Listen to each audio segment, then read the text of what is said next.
You've been resisting reality your entire life, and no one ever told you that this is where your exhaustion comes from. They told you to stay strong, to push harder, to never accept things as they are. But if fighting reality worked, why do you still feel drained even when nothing is happening? Why does your mind keep searching for problems even in moments of peace? The truth is, reality isn't your enemy, and the moment you stop resisting it, something inside you finally unclenches. Most suffering isn't caused by events. It's caused by the quiet argument in your head, the refusal to accept what already exists, the constant need for life to be different before you allow yourself to be calm. But Buddhist teachings explain that peace begins the second you stop negotiating with what is. Not by giving up on life, but by ending the war with it. And when that war ends, your energy returns, your thoughts slow down, and the heaviness you carried for years starts dissolving without force. Tonight, as you listen, you'll begin to notice a shift. The tension in your body will soften. The need to control everything will loosen. The fear of what might happen will fade into the background. You'll discover a calm that doesn't come from fixing life, but from finally allowing it. And when you wake up tomorrow, the world will look the same, but you will feel different. Lighter, clearer, no longer fighting every moment. This isn't just another explanation to hear and forget. This is what happens when you stop resisting reality and start living inside it. Are you ready? Let's begin. Something begins to shift the moment you stop asking life to be different before you allow yourself to breathe. The noise doesn't disappear all at once, but it loses its authority. What once felt unbearable starts to feel distant, as if the storm is still happening somewhere, just no longer inside you. Up to this point, the weight you carried came from resistance, from the silent fight against what already happened, what is already true, what refuses to bend to your preferences. Now, the deeper change begins, not by controlling reality, but by ending the war with it. Suffering has a strange way of disguising itself as responsibility. It tells you that if you keep thinking, keep replaying, keep analyzing, you might somehow undo what cannot be undone. The mind becomes a courtroom where the past is retried every day, hoping for a different verdict. But the verdict never changes. The event remains. The loss remains. The mistake remains. And the exhaustion grows not because of what happened, but because of the endless argument with what cannot be revised. When the mind finally stops objecting to facts, something unexpected happens. The pain that felt sharp begins to soften at the edges. Not because the situation improved, not because answers suddenly appeared, but because the resistance that amplified the pain is no longer feeding it. It becomes clear that a large portion of suffering was never in the event itself. It lived in the sentence, "This shouldn't be happening." That sentence is heavy. It carries frustration, helplessness, and quiet rage. It is the voice of a mind that refuses to accept limits. Yet reality has always operated on its own terms. It does not consult preferences. It does not negotiate with expectations. It simply unfolds. Fighting it is like trying to stop the ocean with your hands. The effort is real, but the result is exhaustion. Acceptance does not mean liking what happened. It does not mean approving of pain or pretending loss is fair. It simply means recognizing that the event has already occurred and cannot be reversed by mental protest. This recognition frees enormous energy that was previously trapped in resistance. Energy that can now be used for healing instead of fighting. There is a quiet relief in no longer having to rewrite reality. The body feels it first. Shoulders drop. Breathing deepens. The constant tension in the jaw releases. These physical changes happen because the nervous system is no longer preparing for a battle that cannot be won. It finally understands there is nothing to defend against.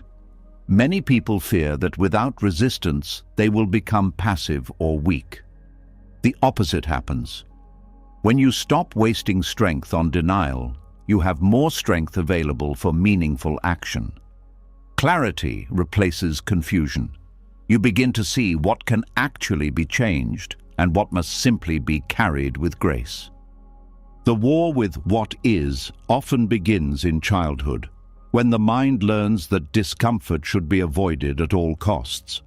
Over time, this becomes a habit of rejecting any experience that feels unpleasant. But life includes loss, uncertainty, aging, disappointment, and endings. Refusing to accept these realities turns every natural difficulty into a personal crisis. When acceptance enters, difficulties remain, but the crisis disappears. The experience becomes part of life, rather than a violation of it. This shift is subtle but profound. It is the difference between drowning and floating. The water is still there, but the relationship to it has changed. There is also a deeper understanding that emerges. Reality was never the source of suffering. Resistance was. Two people can face the same situation, illness, failure, rejection, and experience it differently depending on whether they are fighting it or allowing it. The one who fights carries anger and despair. The one who allows carries sadness but also peace. Sadness passes. Despair lingers. Allowing reality does not remove responsibility. It removes illusion. It clears the mind so decisions are made from truth rather than panic. You respond instead of react. You adapt instead of collapse. You move forward instead of staying trapped in the moment that hurt you. Something else fades when the war ends: the need to blame. Blame keeps the conflict alive by insisting someone or something must be held responsible for the pain. But once acceptance takes hold, blame loses its purpose. You no longer need a villain to justify your suffering. You simply acknowledge that life contains events beyond personal control. This acknowledgement brings humility, but also freedom. You stop measuring yourself against impossible standards of control.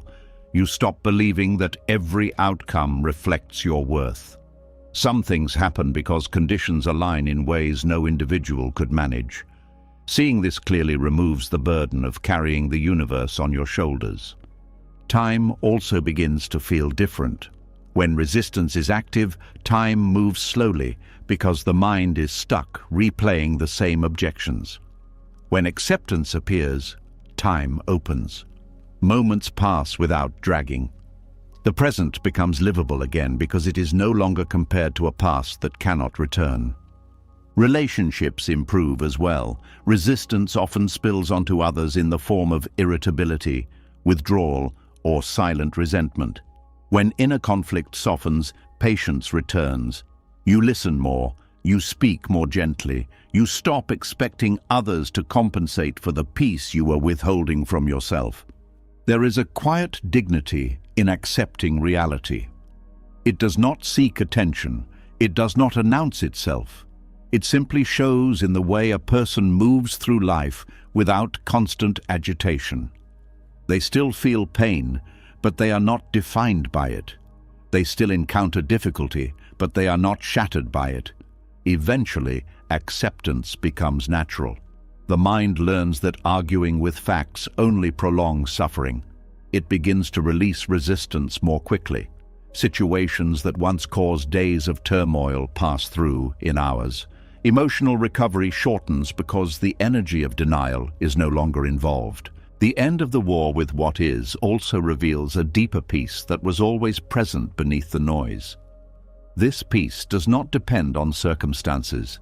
It does not disappear when life becomes difficult. It remains steady because it is rooted in alignment with reality rather than escape from it.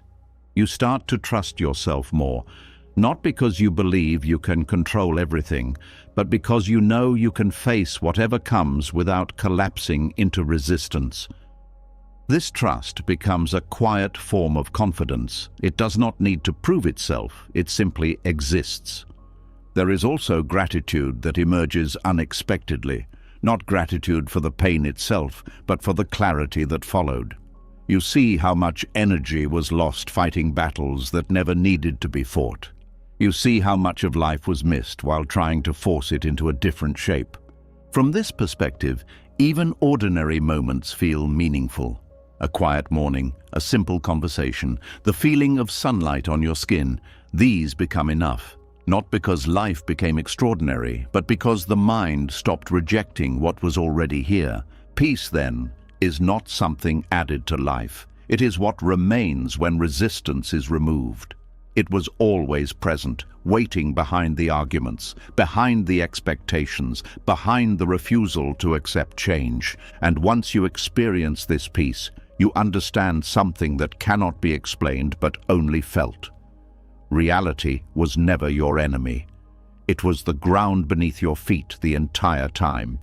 The struggle came from trying to stand somewhere else. When the war ends, life does not suddenly become perfect. It becomes real, and in that reality there is space to breathe, to heal, and to live without constantly bracing for impact. The mind, once obsessed with changing the past or securing the future, settles into the only place where life actually unfolds, now. And in this quiet, unforced presence, suffering loses its grip, not through effort, but through understanding. The battle is over not because you won, but because you stopped fighting something that was never against you. When the fight with reality ends, a strange silence takes its place. At first it feels unfamiliar, almost uncomfortable, because the mind was so used to tension that calm feels like vulnerability. But inside that quiet, something begins to sharpen. You start noticing details you were too agitated to see before. You respond instead of react. You move with intention instead of desperation. This is where a deeper truth reveals itself. Acceptance was never weakness. It was clarity waiting for space to appear. Something shifts the moment you stop confusing acceptance with surrender. The fear was always that if you accepted reality, you would become passive, soft, incapable of protecting yourself. But what actually disappears is not your strength. It is the distortion that prevented you from using it wisely. Resistance clouds perception. It fills the mind with noise, assumptions, and emotional static. Acceptance clears the lens. It allows you to see situations as they are, not as your fear or frustration paints them. When perception becomes clear, action becomes precise. You stop wasting energy solving problems that only exist in imagination. You stop reacting to tone instead of meaning, to symbols instead of substance. Many conflicts escalate because people are responding to what they think is happening rather than what is actually happening. Acceptance anchors you in reality, and reality provides accurate information. There is also a quiet patience that emerges, not the forced patience of someone trying to appear calm, but a natural steadiness that comes from understanding that rushing does not produce better outcomes. Without resistance, urgency loses its grip. You still act, but you act at the right moment, with the right amount of force, in the right direction. This is precision, not doing less, but doing exactly what is needed and nothing more. Emotional reactions become more measured.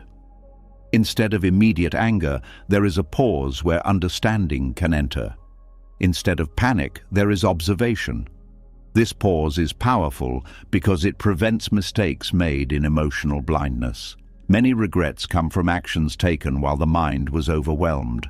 Acceptance protects against this by stabilizing awareness before action begins. You also become harder to manipulate. When you are not fighting reality, you are not desperate for control or validation. Desperation makes people predictable. It pushes them into choices that relieve discomfort quickly but create long-term consequences. Acceptance removes that urgency, allowing decisions to be guided by long-term clarity rather than short-term relief. There is a practical intelligence in acceptance that people rarely recognize. It acknowledges limits. It recognizes when effort is useful and when effort is wasteful. Pushing against something immovable only drains strength needed elsewhere. By seeing where change is possible and where it is not, you direct your energy efficiently. Relationships benefit from this precision as well. You stop trying to force others to be different before you can interact peacefully. You listen more carefully because you are not waiting for your turn to correct or defend. Communication becomes cleaner because it is not filtered through resistance. Misunderstandings decrease because assumptions are replaced with attention. Acceptance also reveals opportunities that resistance hides. When you are fixated on what should have happened, you overlook what is still available. Doors that remain open are ignored because attention is locked on the one that closed. Acceptance widens awareness, allowing you to see paths that were invisible when you were stuck in disappointment. There is also a deeper sense of self-trust that develops. You learn that calm observation often leads to better outcomes than frantic intervention. You trust your ability to navigate complexity without forcing premature solutions. This trust reduces anxiety because you no longer feel that everything depends on immediate control. Your body reflects this shift. Movements become slower but more deliberate. Speech becomes measured. Even your posture changes because tension is no longer driving every action. People may interpret this as confidence, but it is actually the absence of inner conflict. Acceptance does not remove ambition or effort, it refines them. You still pursue goals, but you do so without tying your identity to the outcome. This makes failure less devastating and success less intoxicating. Both become information rather than definitions of your worth. Creativity also expands. A mind trapped in resistance repeats familiar patterns because it is trying to escape discomfort quickly. A mind grounded in acceptance explores possibilities because it is not afraid of uncertainty. Solutions appear that would never surface in a state of panic. Decision-making improves because fear is no longer steering. You evaluate risks realistically instead of exaggerating them. You consider consequences without catastrophizing.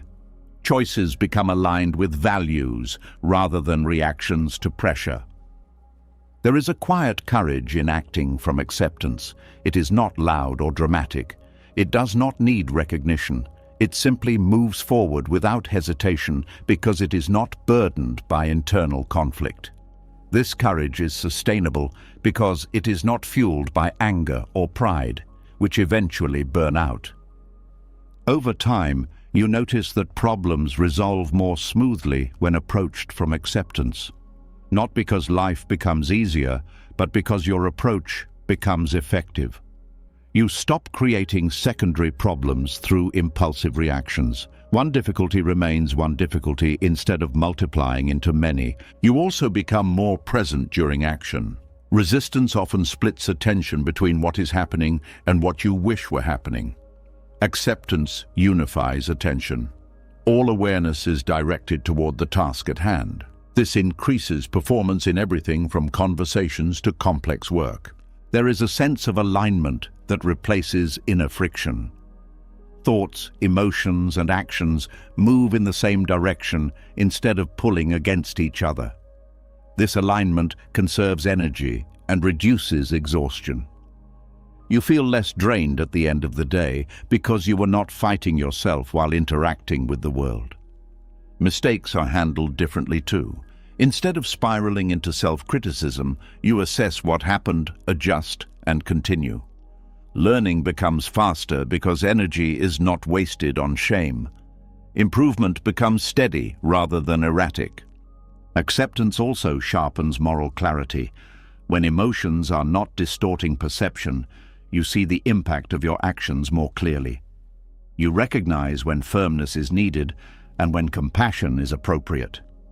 You respond to the situation instead of applying rigid rules that ignore context. There is a calm authority in someone who acts from acceptance. Others feel it even if they cannot explain it. It comes from consistency. You are not unpredictable because you are not driven by fluctuating emotions. People know where you stand because your responses are grounded in reality rather than mood. Even in crisis, acceptance allows effective action. Panic narrows vision and reduces options. Acceptance expands vision and reveals possibilities. It keeps the mind functional under pressure, which is often the difference between escalation and resolution. Eventually, acceptance becomes a form of quiet mastery.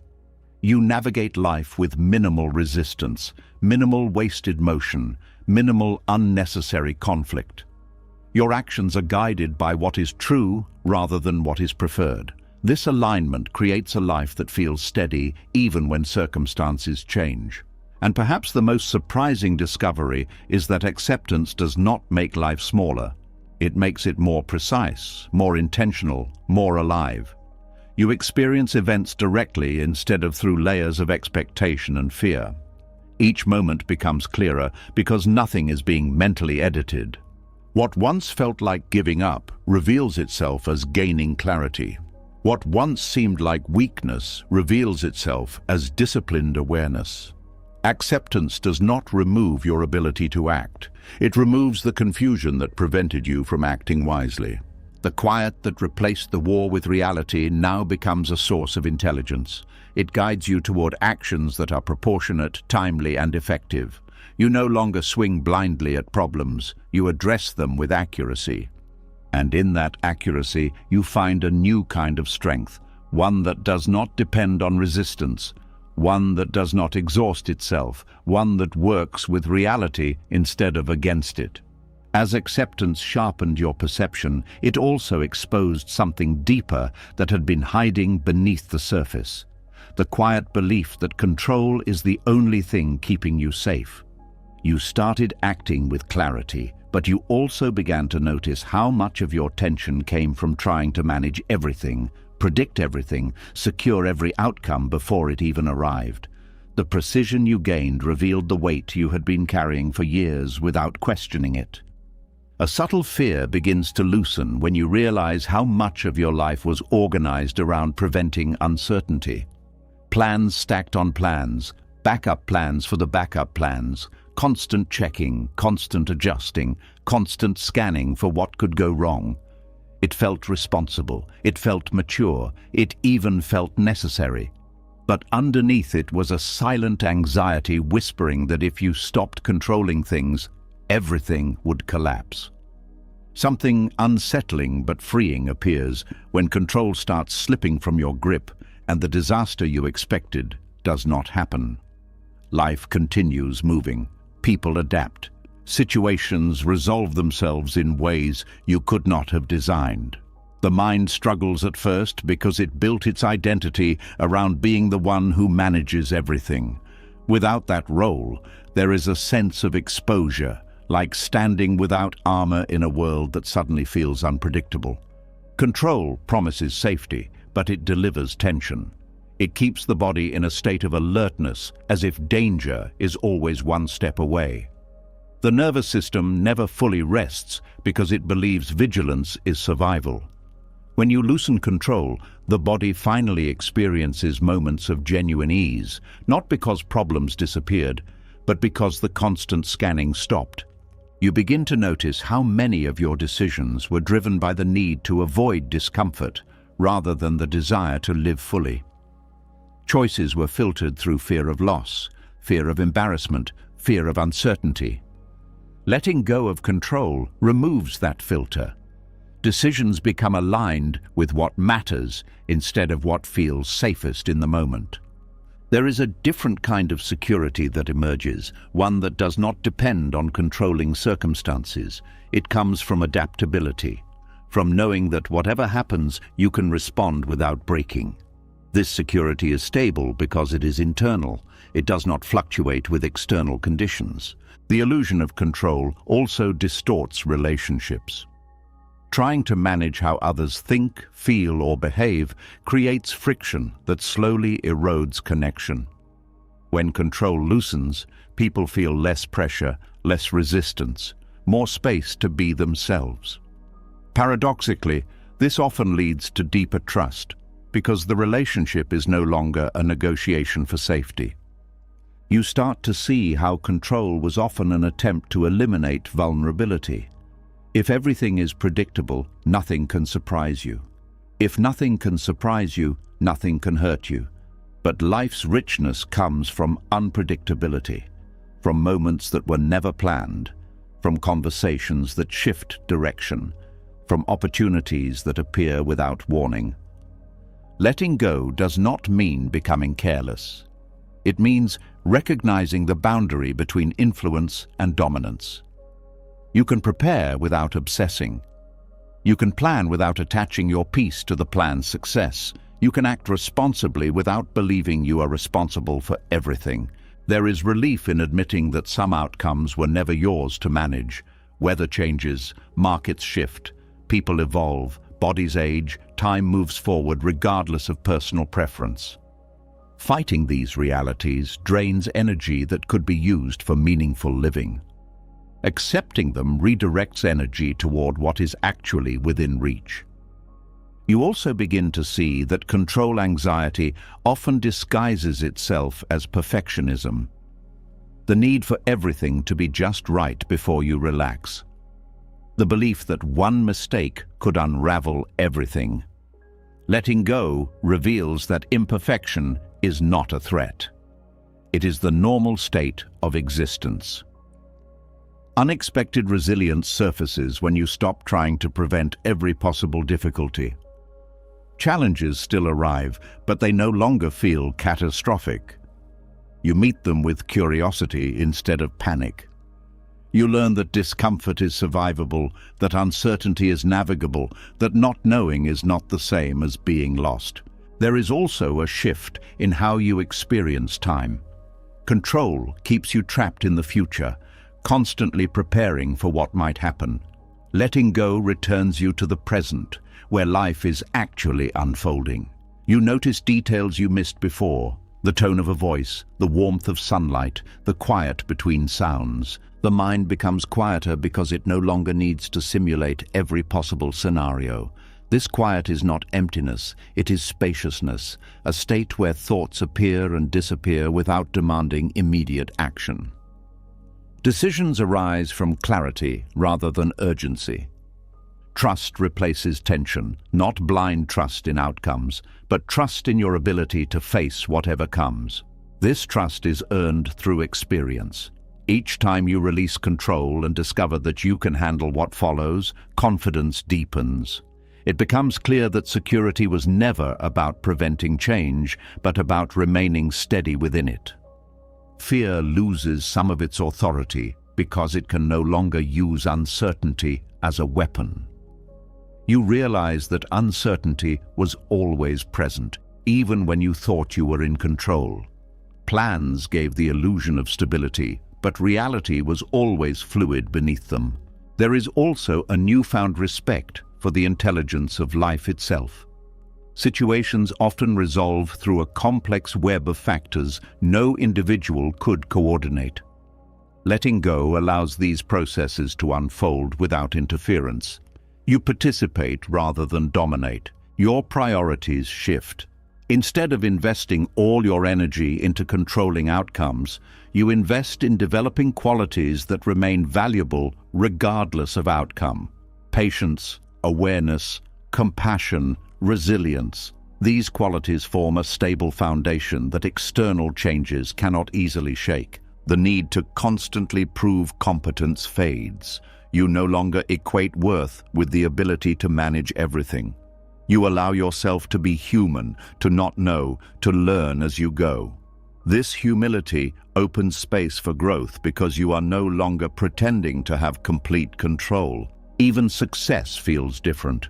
It becomes less about conquering uncertainty and more about navigating it gracefully. You appreciate achievements without clinging to them as proof of safety. You recognize that conditions can change, and that is not a failure, just the nature of existence. Moments of stillness become more frequent, not forced stillness, but natural pauses where nothing needs to be fixed or managed. In these pauses, there is a sense of quiet contentment that was previously drowned out by constant planning. The body mirrors this shift. Sleep improves because the mind is not rehearsing tomorrow's threats. Muscles relax because they are no longer bracing for impact. Breathing deepens because the system no longer interprets uncertainty as immediate danger. You also notice how much creativity was suppressed by the need for certainty.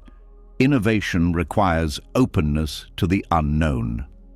When control loosens, new ideas surface because the mind is willing to explore without guarantees.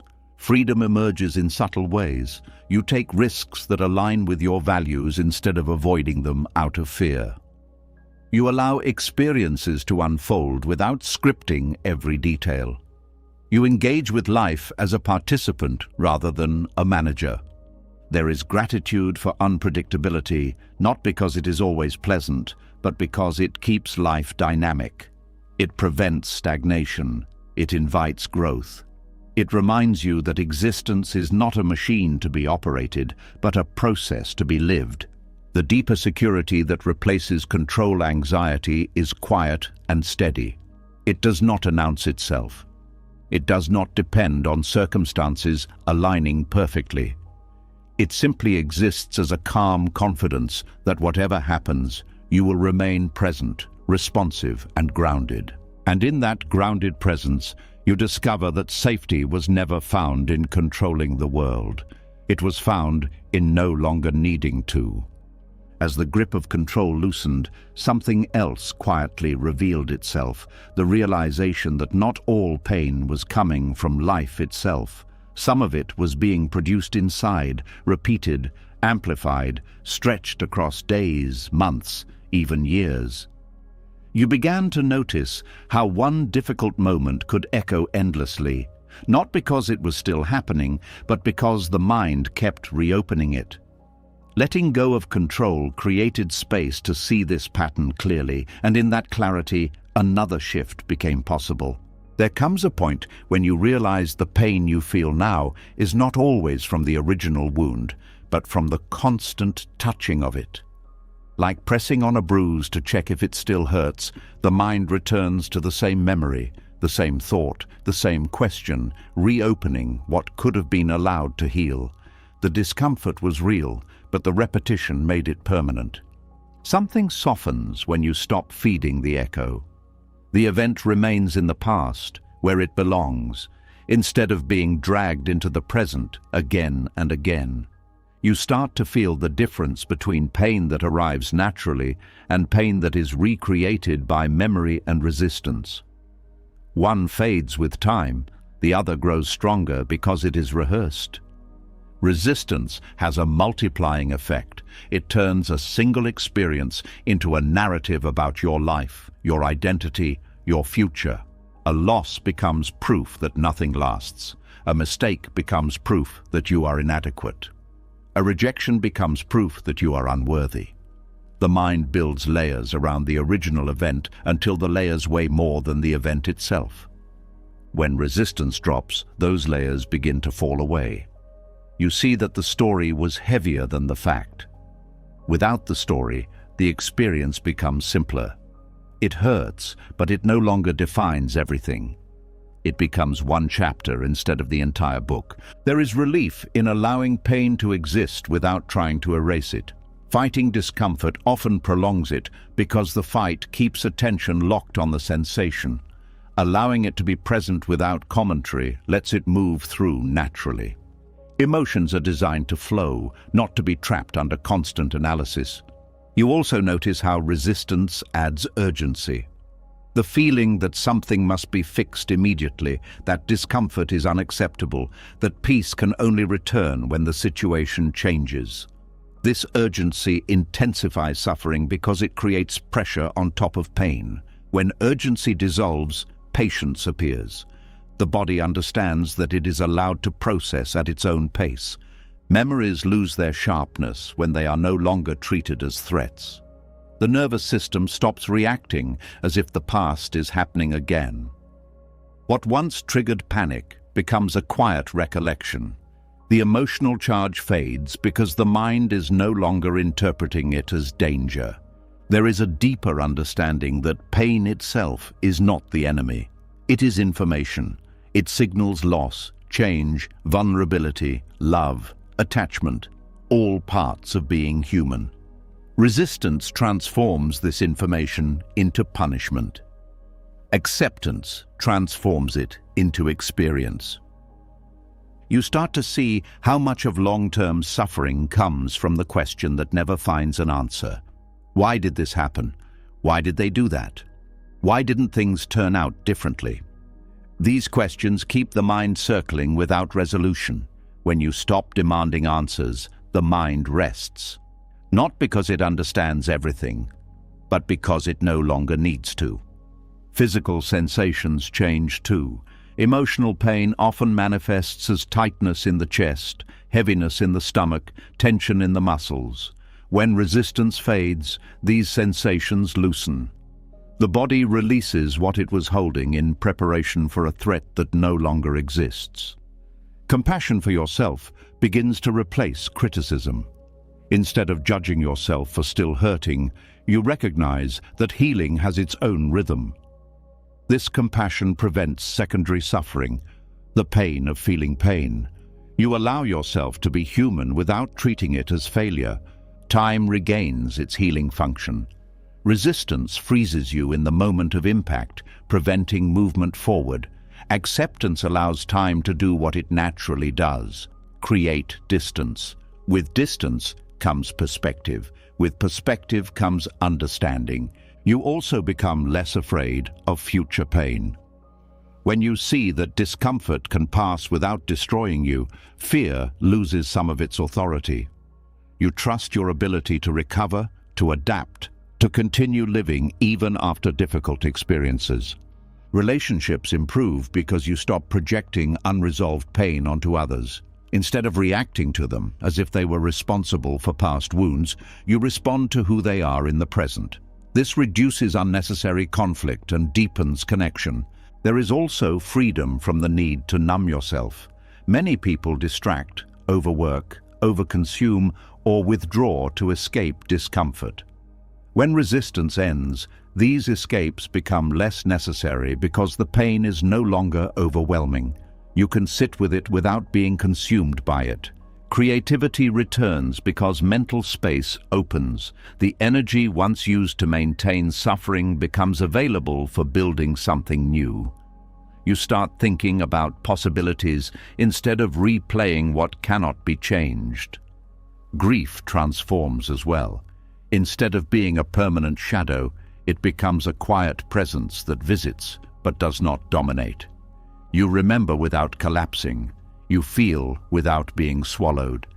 There is a moment when you realize you have gone hours, maybe even days, without thinking about what once occupied your mind constantly, not because you forced yourself to forget, but because it no longer demands attention. Life quietly expands beyond the wound. You also become more present for others' pain. Having learned how suffering multiplies, you recognize the importance of simply being there instead of trying to fix everything. You listen without rushing. You understand without imposing solutions. Peace begins to feel natural instead of fragile. It is no longer dependent on everything going well. It coexists with uncertainty, with imperfection, with the possibility of future pain. This makes it durable. There is gratitude for the capacity to feel deeply, even when it hurts. Pain reveals what matters. It shows where love existed, where expectations lived, where attachment formed. Without resistance, this revelation becomes meaningful instead of overwhelming. Eventually, pain loses its ability to define your identity. You are not the person who was hurt. You are the person who experienced hurt and continued. This distinction restores a sense of self that is not bound to suffering. You begin to trust that emotions have an endpoint when they are not resisted. Like waves, they rise and fall. Trying to hold them in place prolongs the storm. Letting them move allows calm to return on its own. Silence becomes comforting instead of threatening because it is no longer filled with intrusive thoughts. The mind rests between experiences instead of replaying them. In that rest, you rediscover parts of yourself that were overshadowed by pain. Life feels lighter, not because nothing difficult ever happened, but because you are no longer carrying everything at once. You carry what is present, and you set down what has passed. The moment pain stops multiplying itself is not dramatic. There is no announcement, no clear boundary between before and after. It is recognized in small ways: a deeper breath, a quieter mind, a day that feels manageable again. And in that quiet, you understand something profound. Pain was never meant to stay forever. It stayed because resistance held it in place. When the grip loosens, it moves on, leaving behind wisdom, strength, and a softer way of being in the world. From here, life continues, not without difficulty, but without the endless echo that once made every difficulty feel permanent. As pain stopped multiplying itself, a quiet space opened where constant mental noise used to live. In that space, another pattern became visible: the endless need to understand everything before allowing yourself to relax. You noticed how often the mind demanded explanations, reasons, conclusions, as if calm was something that had to be earned through clarity. Without answers, it stayed restless, scanning, searching, refusing to settle. But the absence of explanation did not destroy you. It simply revealed how much energy had been spent trying to make life logically complete before permitting yourself to feel at peace. There is a subtle tension in needing life to make sense first. It keeps the mind in investigation mode, replaying events, connecting dots, trying to extract meaning from experiences that may never offer one. This effort feels productive, but it often delays healing. The nervous system remains alert because it believes resolution is required before rest is allowed. When that requirement dissolves, rest arrives on its own. Confusion loses its threat when you stop treating it as a problem to solve immediately. Not everything that happens carries a clear lesson. Some events are simply intersections of timing, circumstance, and chance. Accepting this uncertainty removes the pressure to decode every moment. Life becomes something to experience rather than something to analyze endlessly. There is relief in admitting that understanding is not a prerequisite for calm. You can sit in a quiet room without knowing how everything will unfold. You can breathe without resolving every unanswered question. This relief feels unfamiliar at first, like stepping outside without armor, but it quickly becomes liberating because the mind is no longer trapped in a loop of interpretation. Meaning often appears naturally when you stop forcing it. Insights surface during ordinary moments: walking, washing dishes, listening to rain, not during intense mental interrogation. By releasing the demand for immediate clarity, you allow understanding to emerge organically, shaped by time rather than pressure. You begin to notice how the search for meaning sometimes masks a deeper discomfort with uncertainty. The mind prefers a painful explanation over no explanation at all, because certainty feels safer than the unknown. Letting go of this preference expands your tolerance for ambiguity. You become comfortable not knowing, which paradoxically makes you more adaptable to whatever comes. Relationships feel lighter too. You stop trying to decipher every word, every silence, every shift in behavior. Instead of assuming hidden motives, you respond to what is actually present. This reduces unnecessary misunderstandings created by overinterpretation. There is also a shift in how you view your own past. Events that once demanded explanation no longer hold the same urgency. You may never fully understand why certain things happened, and that realization no longer disturbs you. The past becomes quieter because it is not constantly being examined under a microscope. Peace begins to feel independent of circumstances. It is no longer postponed until life aligns perfectly. It exists alongside unanswered questions, alongside incomplete stories, alongside uncertainty about the future. This kind of peace is stable because it is not conditional. You discover that the need for everything to make sense was another form of control. It was an attempt to impose order on a reality that operates through complexity. Letting go of that need allows you to engage with life as it is, rather than as you wish it would be. Creativity deepens in this openness. Without rigid expectations about meaning, you become receptive to new perspectives. You explore possibilities without insisting they fit a predetermined narrative. Ideas connect in unexpected ways because the mind is no longer filtering them through the need for coherence. Decision-making becomes more intuitive. Instead of waiting for perfect clarity, you act based on what feels aligned in the present moment. You trust your ability to adjust as new information appears. This flexibility replaces the paralysis that comes from waiting for certainty. Time feels less oppressive. When you no longer believe every moment must lead somewhere meaningful, you can appreciate experiences for what they are. A quiet afternoon, a simple meal, a conversation that goes nowhere, these become sufficient without needing to justify their value. There is humility in accepting that life is larger than your understanding of it. This humility removes the burden of trying to master existence intellectually. You participate instead of dominating, observe instead of dissecting.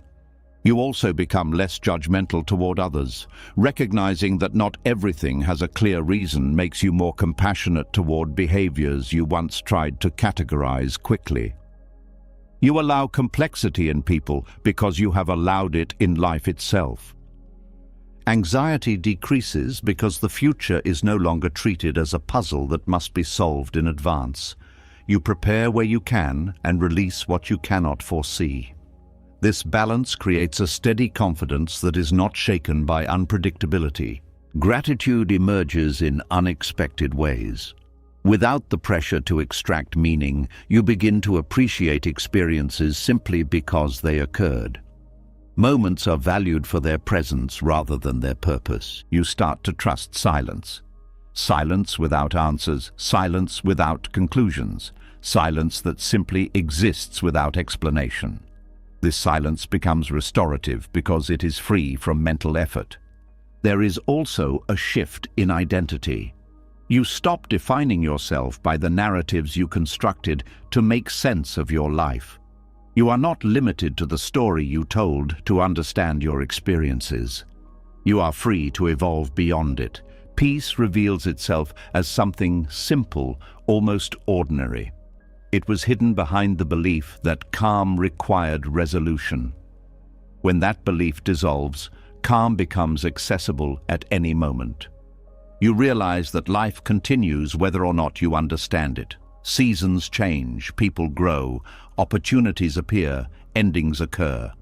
Understanding may follow, but it is not required for movement. Accepting this flow allows you to move with it instead of standing still waiting for clarity. There is courage in allowing uncertainty to exist without resistance. It is not the dramatic courage of confrontation, but the quiet courage of openness. You remain receptive even when outcomes are unclear. Joy becomes less dependent on explanation as well. You enjoy experiences without needing to justify them. Laughter does not need a reason. Beauty does not need interpretation. Presence becomes enough. You begin to see how much suffering came from postponing peace until life felt coherent. That postponement kept peace always just out of reach. Removing the condition brings it into the present. The mind learns to rest in not knowing. This rest is not ignorance, but acceptance of limits. It acknowledges that some aspects of existence are meant to be lived rather than understood. And in that acceptance, a gentle freedom appears. You are no longer chasing answers as if they hold the key to your stability. You are stable because you stopped requiring answers to feel whole. Life continues to unfold with its mysteries intact, but those mysteries no longer disturb you. They become part of the texture of existence, adding depth rather than anxiety. From this place, calm is no longer something you wait for. It is something you allow, even in the absence of certainty, even in the presence of unanswered questions, even when meaning has not yet revealed itself. And that is the quiet freedom, the ability to live fully without needing life to explain itself first. As the need for life to make sense loosened its grip, another habit quietly came into view, the instinct to take everything personally. When explanations were no longer required for peace, you began to notice how often the mind turned confusion into a story about you. Not just about what happened, but about what it supposedly meant about your worth, your luck, your place in the world. The search for meaning had been replaced by something subtler, the belief that events were somehow aimed at you. A heavy feeling starts to fade when the question, "Why is this happening to me?" loses its authority. That question carries an assumption that life is singling you out, targeting you, measuring you. It centers every difficulty around identity, transforming random events into personal verdicts. When this assumption dissolves, the emotional weight attached to events begins to fall away. There is a quiet realization that many things were never about you at all. People act from their own fears, histories, desires, and limitations. Circumstances unfold from countless conditions, intersecting in ways no individual controls. Weather changes, economies shift, relationships evolve, bodies age, not as punishments, but as natural processes. Seeing this clearly removes the sense of being personally attacked by existence. Victim consciousness thrives on narratives. It repeats the same story until it feels like truth, that you are unlucky, overlooked, misunderstood, burdened more than others. These stories shape perception, filtering new experiences through old conclusions. When you release them, perception becomes more neutral. You respond to what is happening now rather than what it reminds you of. There is relief in no longer needing a reason for suffering that centers your identity. Pain becomes something you experience, not something that defines you. You are not the one life keeps testing. You are the one living through events that happen to all humans in different forms. This shift changes how memory works. Instead of recalling the past as evidence of injustice, you see it as a series of moments shaped by many factors. Regret softens because you recognize how limited your awareness was at the time. You did not fail life. You acted with the understanding you had. Resentment begins to dissolve because it depends on the belief that someone deliberately caused your suffering. When you see how people are often driven by their own confusion and pain, anger loses its intensity. Compassion replaces it, not as forgiveness forced by effort, but as understanding that hurt people often hurt others without intending to. There is also freedom from comparison. Victim consciousness measures your difficulties against others, reinforcing the idea that you have been treated unfairly. Releasing this mindset allows you to see that everyone carries struggles you may never fully understand. Life becomes less about fairness and more about resilience. Responsibility returns in a healthier form. Without the victim narrative, you regain the ability to influence what is still within your reach. Instead of focusing on what happened, you focus on how you move forward. This restores a sense of agency that victimhood quietly erodes. Relationships become less defensive. When you are not expecting to be wronged, you listen without preparing counter-arguments. You communicate without assuming hidden hostility. Trust grows because you are no longer interpreting every action through a lens of suspicion. There is also a shift in how you handle criticism. Without the belief that you are under attack, feedback becomes information rather than insult. You evaluate it calmly, accepting what is useful and discarding what is not. Your self-worth becomes less dependent on others' opinions. The body reflects this change. Chronic tension associated with defensiveness begins to release. Shoulders drop, breathing deepens, posture opens. You no longer carry yourself as if bracing for impact. You start noticing opportunities where you once saw obstacles. Victim consciousness narrows focus to what is unfair. blinding you to possibilities. When it fades, curiosity returns. You explore instead of retreating. You experiment instead of assuming failure. Gratitude becomes easier because attention is no longer fixed on perceived injustice. You appreciate what is present rather than dwelling on what is missing. This appreciation does not deny hardship, it balances it. There is also humility in recognizing that you are not at the center of every story. Life is vast, interconnected, constantly moving.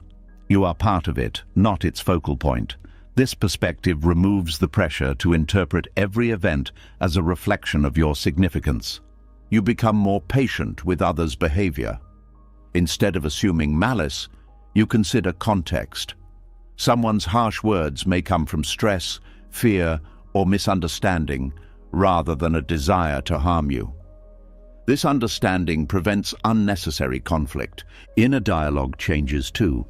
The voice that once said, "This always happens to me," becomes quieter. In its place appears a more balanced perspective. This happened, and now it is over. The absence of dramatization reduces emotional intensity. Healing accelerates because energy is no longer spent reinforcing the wound through narrative. You allow experiences to settle without constantly reopening them to confirm your story. Time regains its ability to soften edges. You also stop seeking validation for your suffering. Victim consciousness often looks for agreement from others to justify its perspective. Without it, you no longer need others to confirm that you were wronged in order to feel understood. There is a quiet dignity in accepting life without interpreting it as persecution. You carry yourself with steadiness instead of defensiveness. You engage with challenges directly instead of filtering them through identity. Purpose emerges in unexpected ways. Without being defined by past pain, you explore what truly matters to you now. You build a life based on values rather than reactions to old wounds. Joy becomes less fragile because it is not overshadowed by suspicion that something will ruin it. You allow yourself to enjoy moments without anticipating disappointment. There is also forgiveness toward yourself. Victim narratives often include self-blame disguised as regret. Releasing them allows you to see your past choices with compassion rather than harsh judgment. You become less reactive to minor inconveniences. Without the underlying belief that life is unfair to you, small frustrations remain small. They pass quickly instead of triggering larger emotional responses. Confidence grows from this stability, not the loud confidence of superiority, but the quiet confidence of someone who no longer feels targeted by existence. You trust your ability to navigate whatever arises. Presence deepens because attention is no longer divided between the current moment and the story of why it shouldn't be happening. You experience life directly, without commentary. You also recognize how much suffering came from defending an identity built around hardship. Letting that identity fade feels like stepping out of a heavy costume you forgot you were wearing. Compassion for others increases because you see how easily anyone can fall into victim narratives when pain is fresh. You support without reinforcing the belief that they are powerless. There is peace in realizing that life was never singling you out. It was unfolding according to patterns larger than individual preference. You were not being punished. You were participating in the human experience. And in that realization, the question that once dominated your mind fades into silence. Not because you found an answer, but because you no longer need one. What remains is a calm understanding that you are not defined by what happened to you, but by how you choose to live now. From this place, life feels less like a battle and more like a journey. You are finally free to walk without carrying the weight of personal grievance. As the sense of being singled out by life faded, something even more surprising came into view. It was no longer just about releasing the belief that events were happening to you, but seeing that events were not hostile in the first place. The feeling of being targeted had quietly shaped how you interpreted everything. Delays felt like sabotage, endings felt like betrayal, obstacles felt like personal blocks placed in your path. When that lens cracked, reality began to look different, less like an enemy and more like a movement that never stopped for anyone.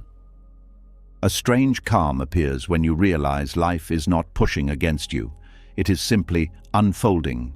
The rain does not fall to ruin your plans. Time does not move to take something away from you. People change not to hurt you, but because change is the nature of living things.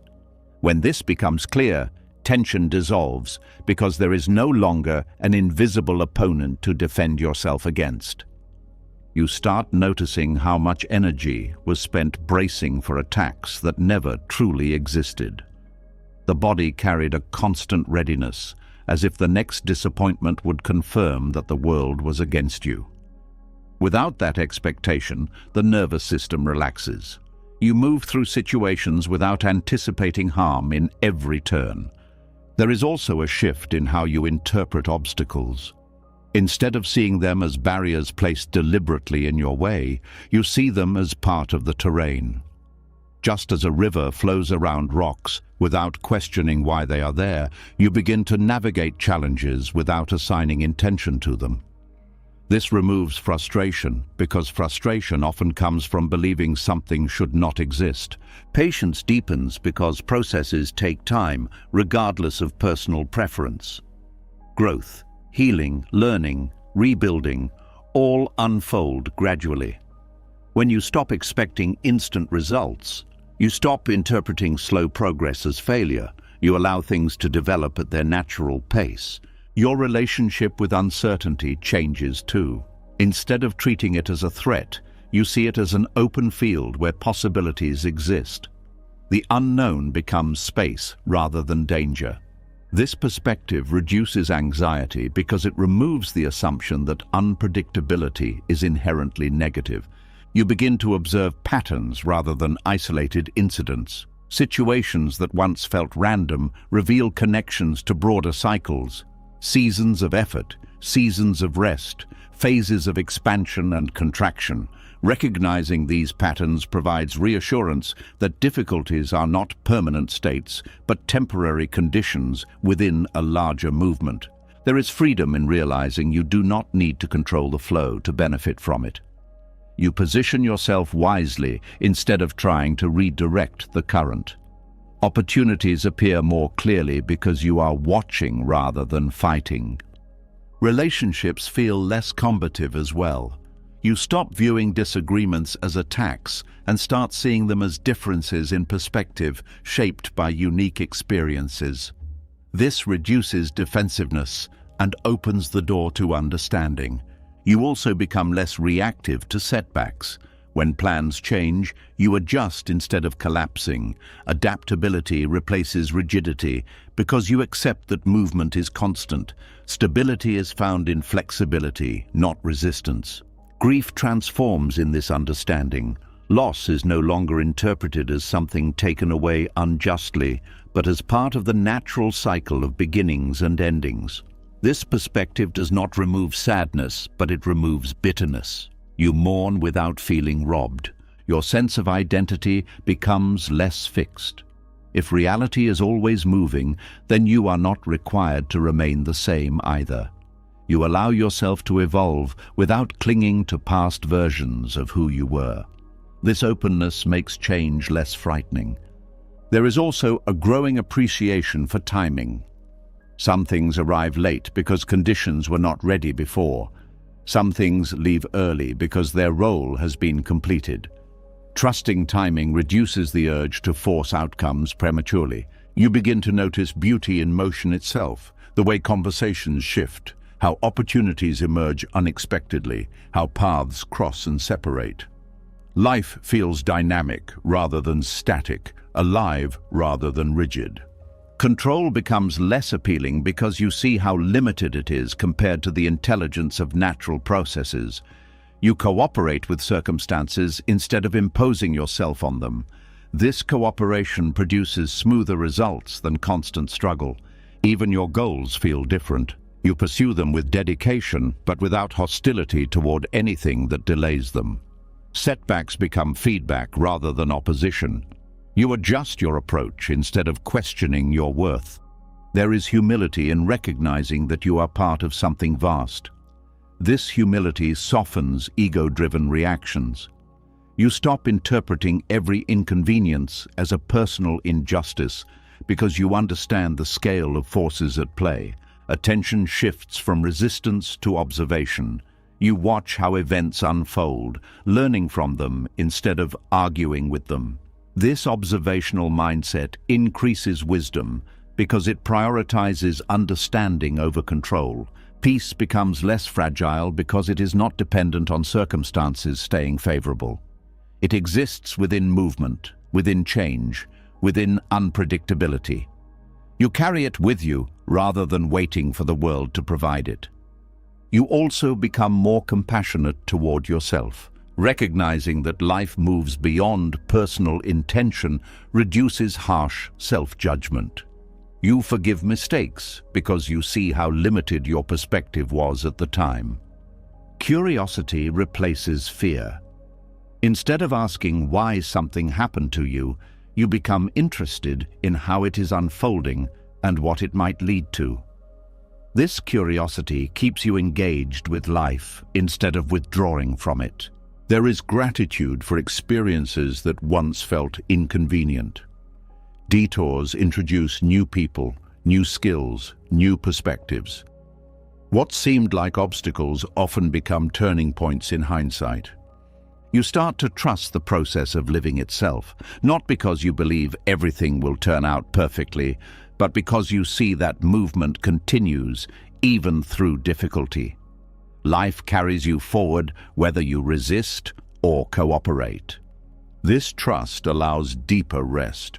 You no longer feel responsible for holding the world together. You allow yourself to pause, to recover, to simply exist without constant effort. Moments of stillness gain new meaning. They are not interruptions of progress, but part of the rhythm that sustains it. Rest becomes as valuable as action. You also recognize that suffering often came from trying to freeze reality in a preferred state. Wanting good moments to last forever and bad ones to disappear instantly created tension. Accepting movement dissolves this tension because nothing needs to stay or leave on your command. There is courage in flowing with life because it requires letting go of certainty, yet this courage is gentle, not forceful. It trusts rather than pushes. You begin to feel connected to the world instead of separate from it. Events are no longer happening around you, but with you. You are part of the unfolding, not an observer standing outside it. This connection reduces loneliness because you sense participation in something larger than personal concerns. Even ordinary moments feel meaningful because they are expressions of movement. And in this awareness, a quiet understanding settles in. Reality was never opposing you. It was never blocking your path or testing your strength. It was simply moving, carrying everything within it, including you. When you stop pushing against that movement, you discover a way of living that feels lighter, smoother, more aligned. Not because life became easy, but because you stopped mistaking its motion for hostility. As you began to see that reality was not working against you, but simply moving, another fear quietly started losing its grip. The fear of what has not even happened yet. If life was not an enemy in the present, maybe it was not waiting to ambush you in the future either. This realization softened the constant tension of anticipating disaster, the habit of rehearsing problems before they existed, the silent expectation that something would eventually go wrong. Without that expectation, the future stopped feeling like a shadow following you everywhere. A subtle calm enters when you realize most fear of the future is built from imagination, not experience. The mind projects unfinished worries into tomorrow, stacking possibilities until they feel real. But when you return to the present and see that nothing threatening is actually happening now, the urgency fades. You understand that anxiety was created by time traveling mentally, not by immediate danger. There is relief in no longer treating uncertainty as a warning signal. Uncertainty becomes neutral, simply the absence of information. It no longer demands that you prepare for every negative outcome.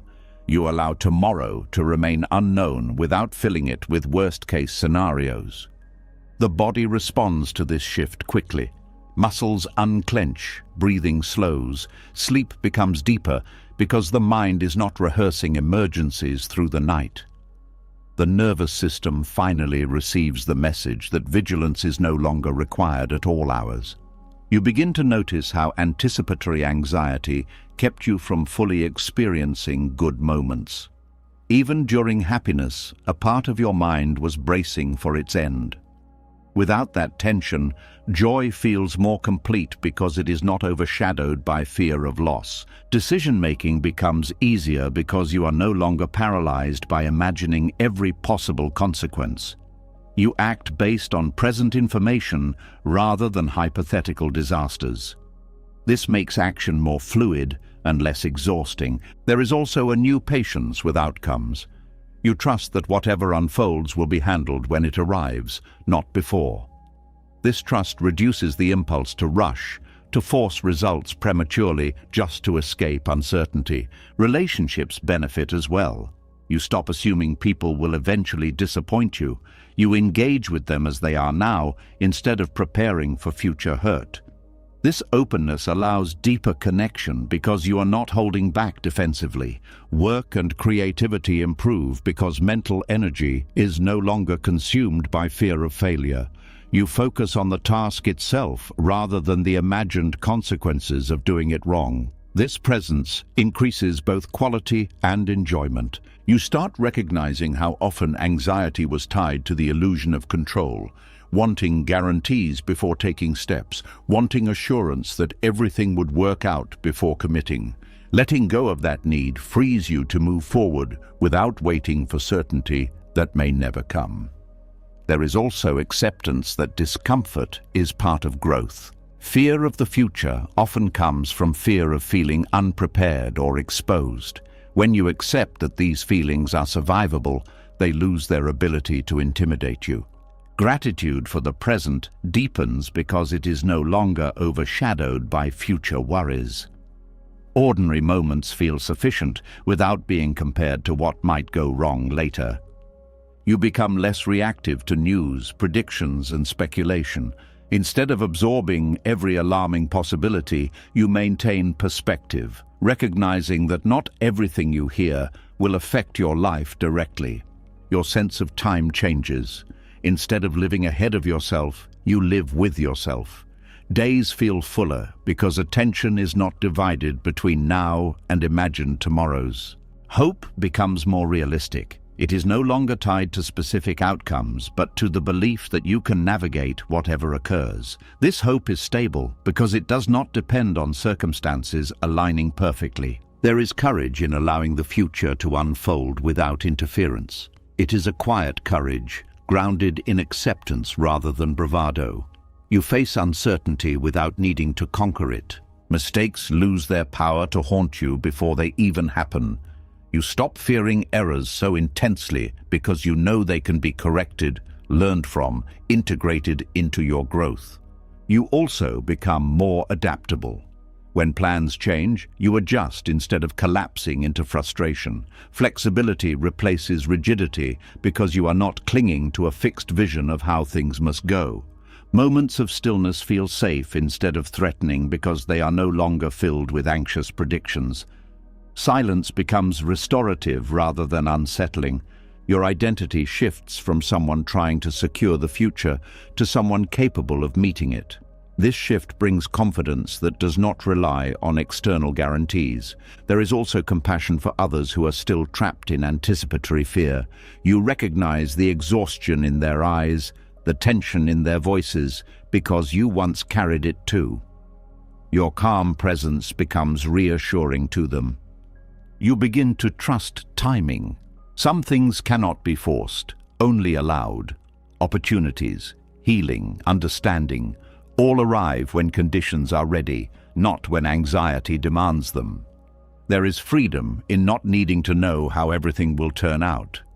You engage with life as a process rather than a destination. This perspective makes each step meaningful on its own.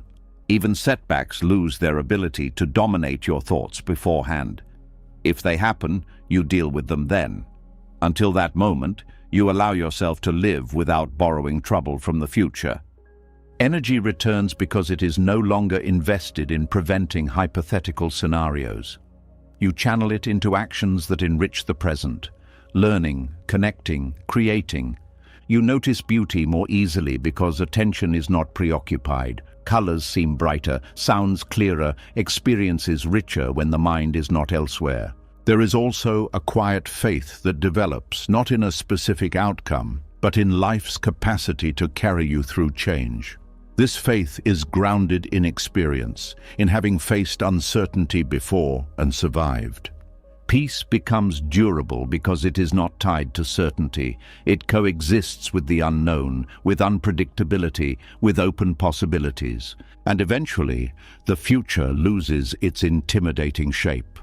It becomes simply another direction in which life will move, not a looming threat. You walk toward it without resistance, without dread, with the steady understanding that whatever awaits will be met when it becomes present.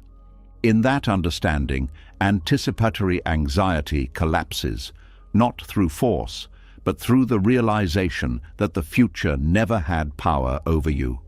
Only the stories you told about it did. As the future stopped feeling like a threat waiting in the distance, attention naturally returned to what was actually here. Without constant scanning ahead for danger, another habit became visible: the mind's tendency to leave the present altogether. Even when nothing was wrong, it slipped backward into memories or forward into possibilities, rarely staying where life was unfolding. You began to notice that exhaustion did not come only from fear of tomorrow, but from being pulled between what already happened and what had not yet occurred. A quiet sadness surfaces when you realize how much of your life was lived somewhere else. Conversations half heard because your mind was replaying an old mistake. Moments of beauty missed because you were rehearsing a future worry. The present was never the problem, yet it was the place you visited the least. Seeing this clearly creates a desire to come back, not to escape the past or future, but to stop abandoning the only moment that is real. Regret loses its intensity when you stop treating the past as a place you can still influence. Memories remain, but they stop demanding correction. You understand that replaying them does not change outcomes. It only reactivates the emotions tied to them. By allowing memories to exist without reopening them, the emotional charge begins to fade. There is also forgiveness that emerges, not forced, but natural. You see your past self with more compassion because you recognize how limited your perspective was at the time. Decisions made in confusion or fear no longer feel like permanent stains on your identity. They become evidence of learning rather than proof of failure. The future loses its grip at the same time. Without projecting fear forward, the mind has no reason to leave the present. Planning still happens, but it becomes practical rather than obsessive. You prepare and then return to now instead of living inside scenarios that may never occur. Your senses sharpen as attention settles, sounds become clearer, colors richer, physical sensations more noticeable. The world feels more vivid because awareness is no longer diluted by mental travel. Even ordinary activities carry a sense of depth that was previously hidden by distraction. Relationships improve because you are actually there. You listen fully instead of responding to something said hours ago or worrying about something that might be said later. Presence communicates care more powerfully than words. People feel seen because you are not mentally elsewhere. There is also a surprising efficiency in living this way. Tasks that once felt overwhelming become manageable because you address them one at a time instead of stacking them mentally. Focus replaces fragmentation, making effort feel lighter. Anxiety decreases because the mind is not constantly revisiting emotional hotspots. The body calms as it stops reliving stress responses triggered by memory or anticipation. You feel less drained because you are not carrying multiple timelines at once. You start to trust the unfolding of moments without needing to predict them. Each step reveals the next without requiring constant monitoring. This trust allows you to move forward without hesitation. Joy becomes more accessible because it is no longer postponed. You allow yourself to enjoy what is happening without thinking about how long it will last or what it might lead to. Happiness becomes immediate rather than conditional. There is also a new relationship with silence. Without mental noise from past and future, silence feels peaceful instead of empty. It becomes a space where awareness rests rather than a void that needs filling. Creativity expands because the mind is not recycling old narratives. Fresh ideas appear when attention is free from repetition. Inspiration flows more easily because you are receptive rather than preoccupied. You become more attuned to your body's signals. Hunger, fatigue, tension, these are noticed before they escalate because you are present enough to respond early. Self-care becomes intuitive rather than scheduled. Time itself feels different. Days no longer blur together because each moment is experienced fully. Memory improves because experiences are actually registered instead of half-lived. There is humility in recognizing how little control you have over the flow of life. Instead of trying to capture moments or hold on to them, you allow them to pass naturally. This acceptance reduces the fear of loss because you are no longer clinging. You also become less reactive to triggers. When memories surface, you observe them without diving in. They pass like clouds rather than pulling you into storms. This observation creates distance between you and your thoughts. Gratitude deepens because attention rests on what is present rather than what is missing. You appreciate small details that were previously overlooked. The rhythm of breathing, the warmth of light, the comfort of quiet. Your identity becomes less tied to your history. You are not defined by what happened before. You are defined by how you show up now. This freedom allows growth without the weight of past labels.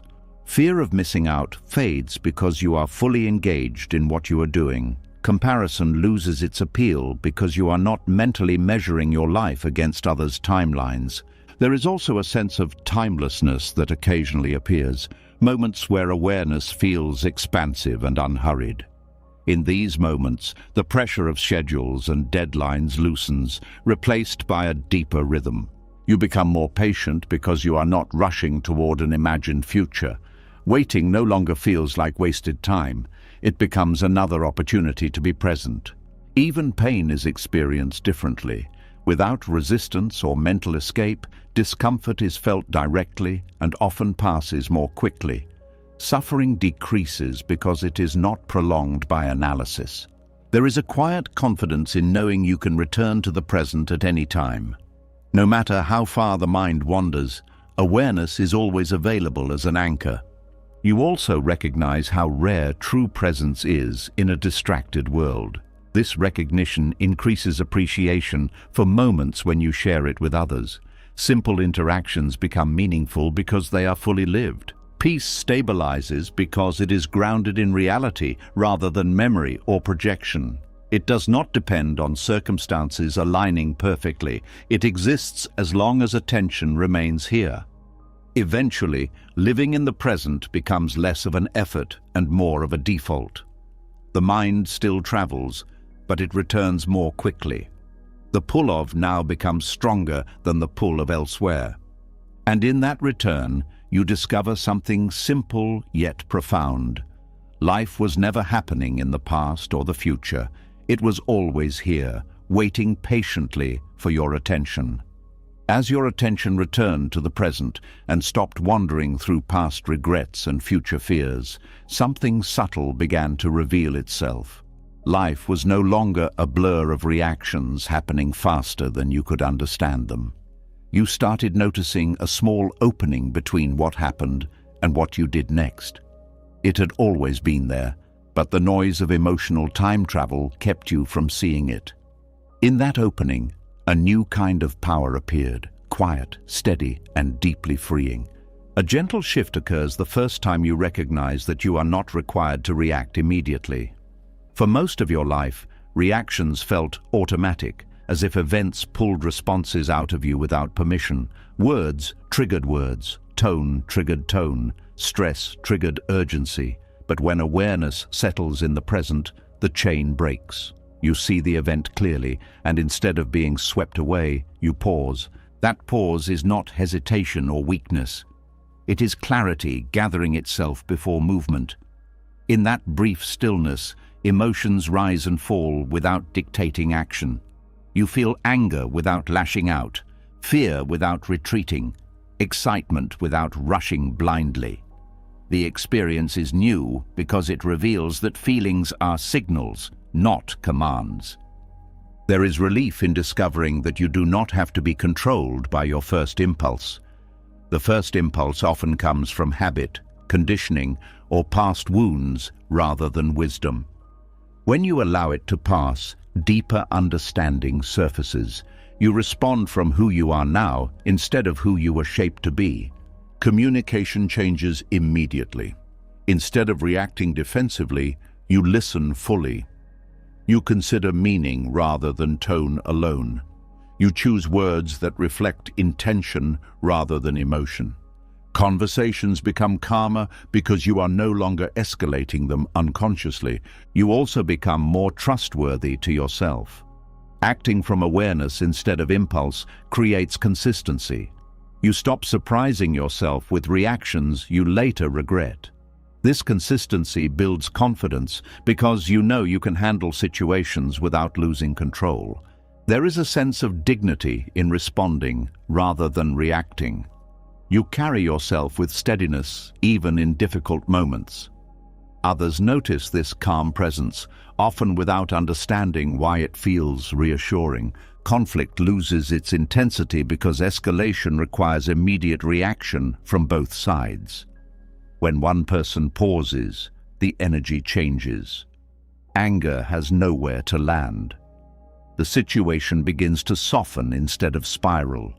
Decision-making improves because choices are not rushed by emotion.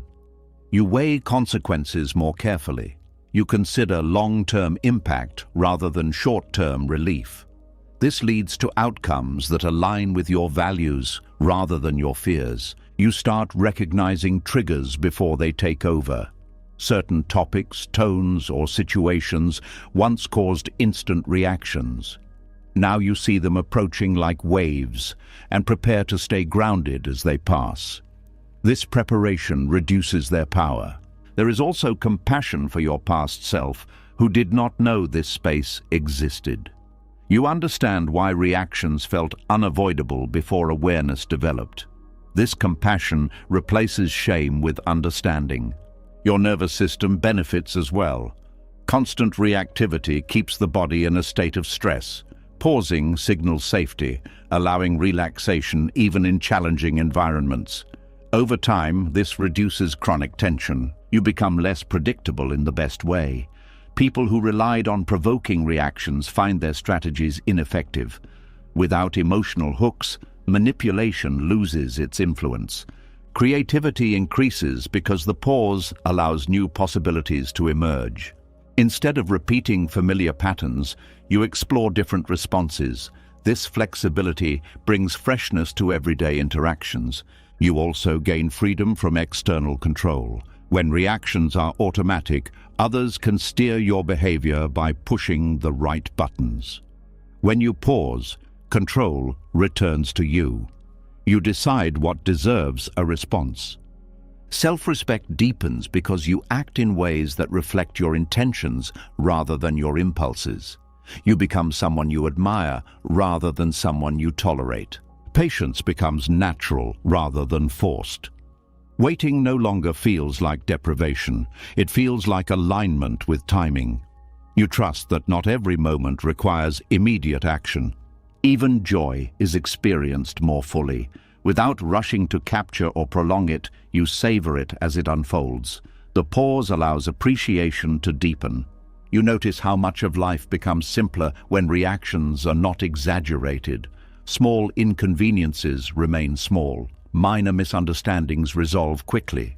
Energy is preserved for what truly matters. There is also a moral clarity that develops.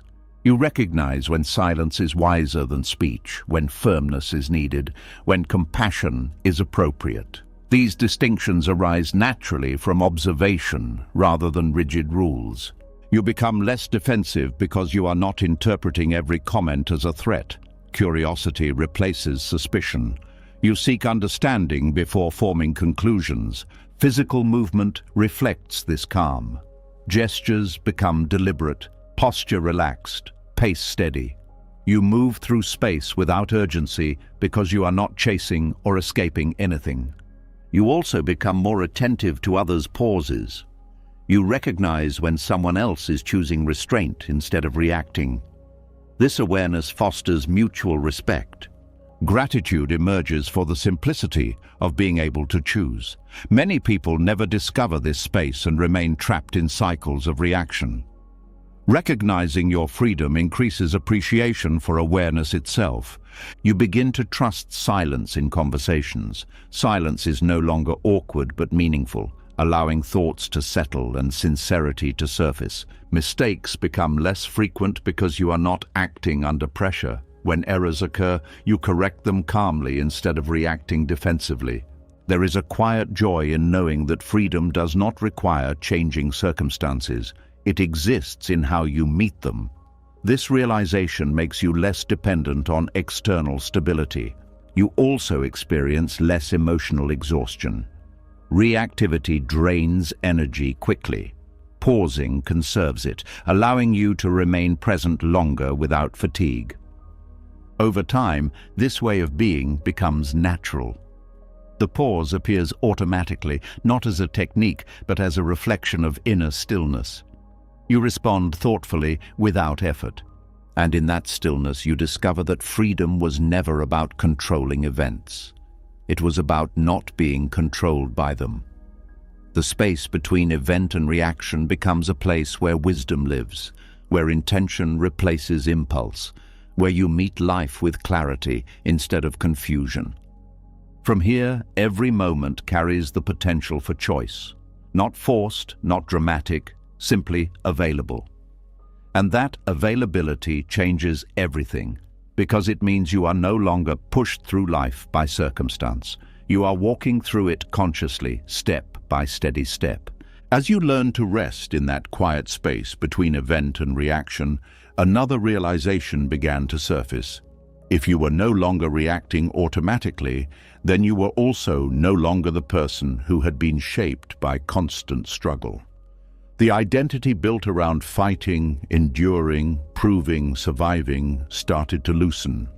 You began to see how much of your self-image had been tied to resistance, to being the one who carries burdens, the one who never breaks, the one who keeps pushing no matter what. When the pushing stopped, a question appeared that felt both unsettling and freeing. Who are you without the struggle? There is a strange emptiness at first when you stop defining yourself by what you overcame. Struggle had given your life a narrative, a sense of purpose, even a sense of strength. Without it, the mind searches for familiar tension, as if calm is something suspicious. But this emptiness is not loss. It is space. Space that was previously occupied by constant effort. You start noticing how often you introduce stress into situations that did not require it, simply because tension felt normal. Peace felt unfamiliar, almost undeserved. Letting go of the struggle identity means allowing ease to exist without feeling guilty about it. There is relief in no longer needing to prove resilience at every moment. You do not have to demonstrate strength through suffering. You do not have to carry more than necessary to validate your worth. Strength becomes quieter, expressed through steadiness rather than endurance. Your self-talk changes. Instead of describing yourself as someone who has been through so much, you begin to see yourself as someone who is free to experience life without carrying past battles into every situation. The story shifts from survival to presence. Relationships become lighter because you are not unconsciously seeking roles that confirm your old identity. You stop gravitating toward situations that require you to be the fixer, the protector, the one who sacrifices constantly. You allow mutual support instead of one-sided giving. There is also freedom from comparison based on hardship. You no longer measure your experiences against others' struggles to determine who has suffered more. Compassion replaces competition. Your goals change as well. Instead of pursuing achievements to escape past pain or prove your strength, you pursue what genuinely interests you. Motivation becomes curiosity instead of pressure. Rest becomes restorative rather than uncomfortable. Previously, stillness felt like stagnation because struggle had conditioned you to equate movement with value. Now, rest feels like alignment, a necessary part of living fully. You also become more playful. Without the weight of constant seriousness, humor returns. You laugh more easily because you are not guarding yourself against the next challenge. Creativity expands because your mind is no longer occupied with maintaining an image of toughness. You explore ideas without fear of appearing vulnerable or uncertain. There is compassion for the version of you that needed struggle to feel significant. You recognize how that identity protected you during difficult times. Instead of rejecting it, you thank it and allow it to rest. Your body reflects this shift. Chronic tension dissolves because it no longer needs to prepare for battle. Movements become relaxed, breathing deeper, sleep more peaceful. You begin to enjoy success without waiting for something to go wrong. The expectation that calm must be temporary fades. You allow stability to exist without anticipating its collapse. There is also humility in accepting that you do not have to carry everything alone. Asking for help no longer feels like weakness because your identity is not built on independence at all costs. Forgiveness deepens, especially toward yourself. You release the belief that you must keep paying for past mistakes through ongoing struggle. You allow yourself to move forward without dragging chains behind you. Your perception of time changes. Life feels less like a series of battles and more like a continuous unfolding. You stop bracing for impact and start noticing opportunities for growth and connection. There is gratitude for simple experiences that were previously overshadowed by urgency. A quiet morning, a meaningful conversation, a walk without purpose, these become enough. You also become less defensive when others misunderstand you. Without needing to protect an identity tied to hardship, you let go of the need to correct every perception. You know who you are without constant validation. Confidence stabilizes because it is no longer tied to performance. You trust your presence rather than your achievements. This confidence feels calm rather than intense. You notice how much energy becomes available when you stop carrying the past as proof of your strength. That energy can now be used for creation, connection, exploration. There is a sense of renewal, as if you are meeting yourself again without the armor you wore for years. This meeting feels tender but honest. You also become more patient with others' journeys. Recognizing how long it took you to release your struggle identity, you allow others the time they need to do the same. Joy becomes less complicated because it is not filtered through suspicion. You allow happiness without questioning whether you deserve it.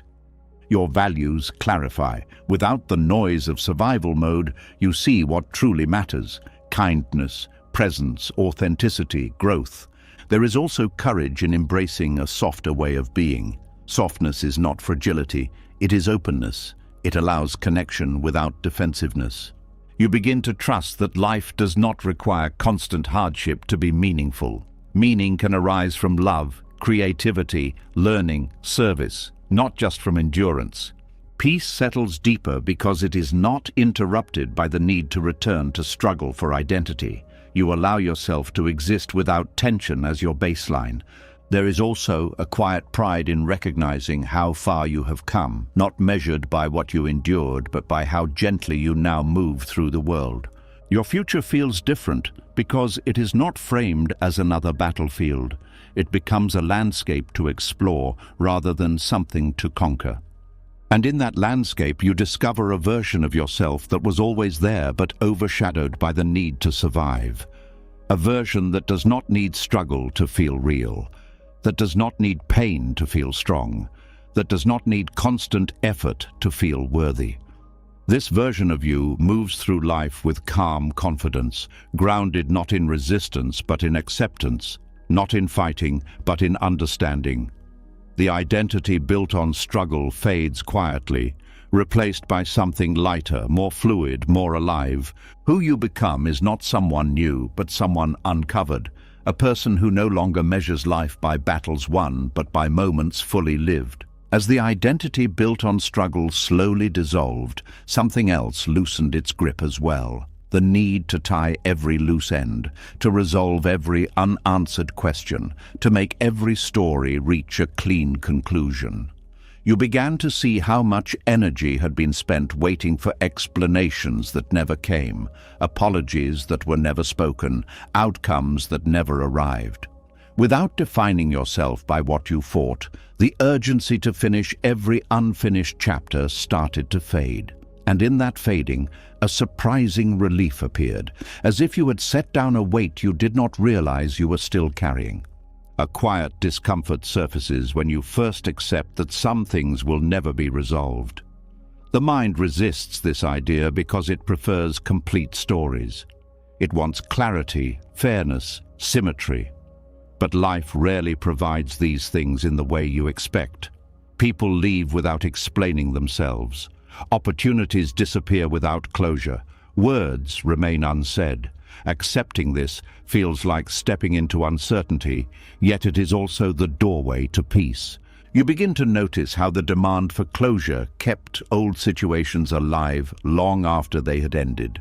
By replaying conversations, imagining different outcomes, or waiting for a final message, you were maintaining a connection to something that no longer existed in reality. Letting go of closure does not erase the past, but it removes the emotional hook that keeps pulling you back. There is freedom in allowing a story to remain unfinished. You stop trying to edit events into something that feels fair or meaningful. You allow them to be exactly what they were: incomplete, imperfect, unresolved. This acceptance softens the sharp edges of memory. Forgiveness becomes easier because it no longer depends on acknowledgement from others.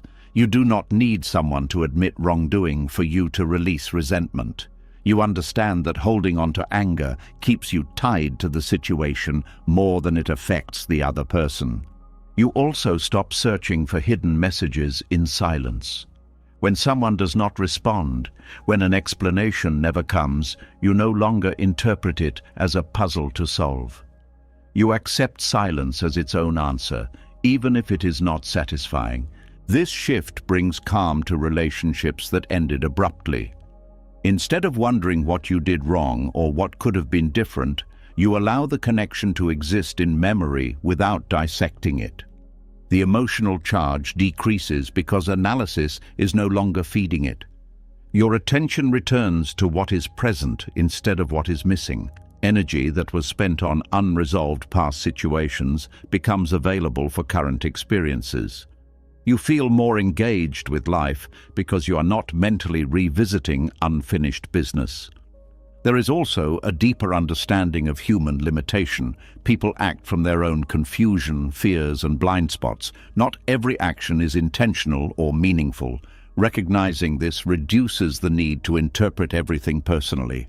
Grief transforms when closure is no longer required. Loss remains painful, but it stops being complicated by unanswered questions. You mourn what happened without needing to fully understand it. You start to trust that peace does not depend on resolution. It comes from acceptance, from allowing life to include uncertainty and incompleteness. This trust reduces anxiety because you are not waiting for a final piece to fall into place. The mind becomes quieter because it is not constantly searching for conclusions. Thoughts slow down, making space for clarity and rest. You also become more resilient to future uncertainty. When new situations arise without clear outcomes, you are less disturbed. You have learned that stability does not require complete information. There is a sense of maturity in recognizing that closure is not always a gift others can give you. Sometimes it is something you grant yourself by deciding to stop reopening the past. You begin to appreciate the beauty of open endings. Not everything needs to be defined to be meaningful. Some experiences remained significant precisely because they were incomplete. Self-compassion grows because you stop blaming yourself for not resolving everything. You accept that you did what you could with the understanding you had at the time. Your expectations of others become more realistic. You no longer demand perfect communication or emotional clarity from people who may not be capable of providing it. There is also relief in not needing to explain yourself endlessly. You allow misunderstandings to exist without chasing correction. Your sense of identity no longer depends on being fully understood by everyone. You discover that closure often comes quietly when you stop searching for it. Distance, time, and acceptance do their work without force. The emotional landscape of your life becomes less cluttered. Old situations fade into the background instead of dominating your thoughts. You also become more open to new experiences because you are not comparing them to unresolved past ones. Fresh connections are allowed to exist on their own terms. Trust in life deepens. You see that even without perfect endings, life continues to unfold with opportunities for growth and meaning. There is gratitude for the lessons learned, even when the story did not end the way you hoped. You recognize that understanding does not always arrive in the form of explanations. You feel lighter because you are not carrying unfinished conversations in your mind. Silence becomes peaceful instead of heavy. There is courage in letting go of the need for final answers. You step forward without certainty, guided by presence rather than resolution. Your sense of freedom expands because the past no longer holds you in place. You move without waiting for permission from memories. Eventually, you realize that closure was never about finishing the story. It was about releasing the need for the story to be different. And when that need dissolves, the haunting stops, not because everything was resolved, but because you stopped resisting what remained unresolved. In that acceptance, life opens again, not as a series of problems to solve, but as a flow of experiences to live. As the need for closure faded and unresolved stories stopped pulling your attention backward, another habit began to weaken without effort: the constant urge to measure your life against someone else's. You noticed how often comparison had been fueled by unfinished feelings, by the belief that others had moved on while you were still searching for answers. But once you allowed your own story to remain incomplete without distress, the pressure to check where you stood in relation to others started dissolving. It became clear that comparison had been another way of resisting reality, another attempt to force life into a hierarchy that could explain your place in it. A quiet discomfort appears the first time you stop comparing because you realize how automatic it had been. The mind was always scanning for who was ahead, who was behind, who was doing better, who was falling short.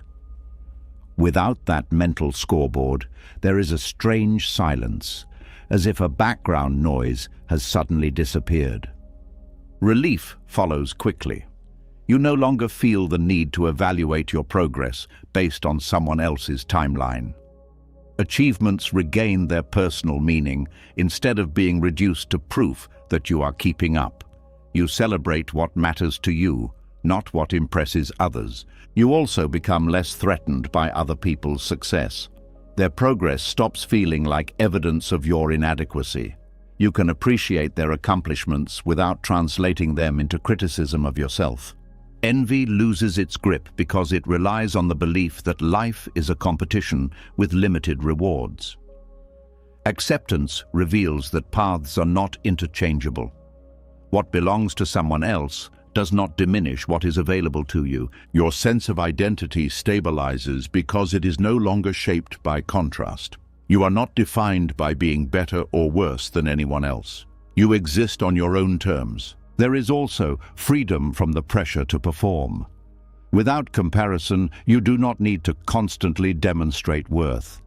You act from interest and purpose rather than validation. Relationships deepen because you are not subtly competing with the people you care about. You can support them sincerely without measuring their progress against yours.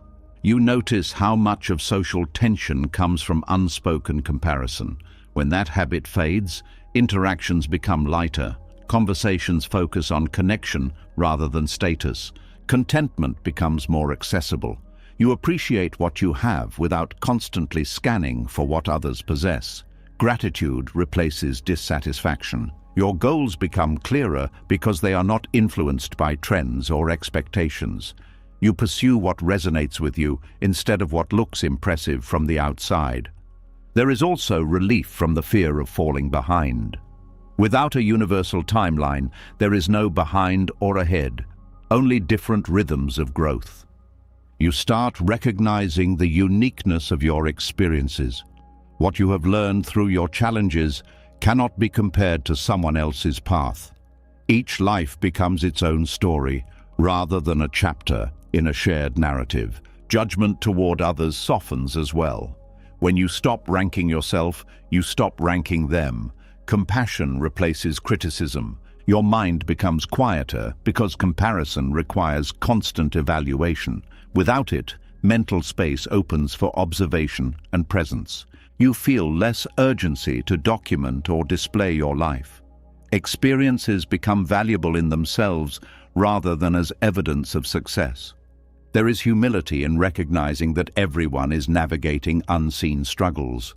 External appearances no longer serve as reliable indicators of fulfillment. You become more patient with your own progress. Growth is no longer rushed to match someone else's pace. You allow yourself to evolve naturally. Confidence deepens because it is rooted in self-acceptance rather than superiority. You trust your direction without needing approval.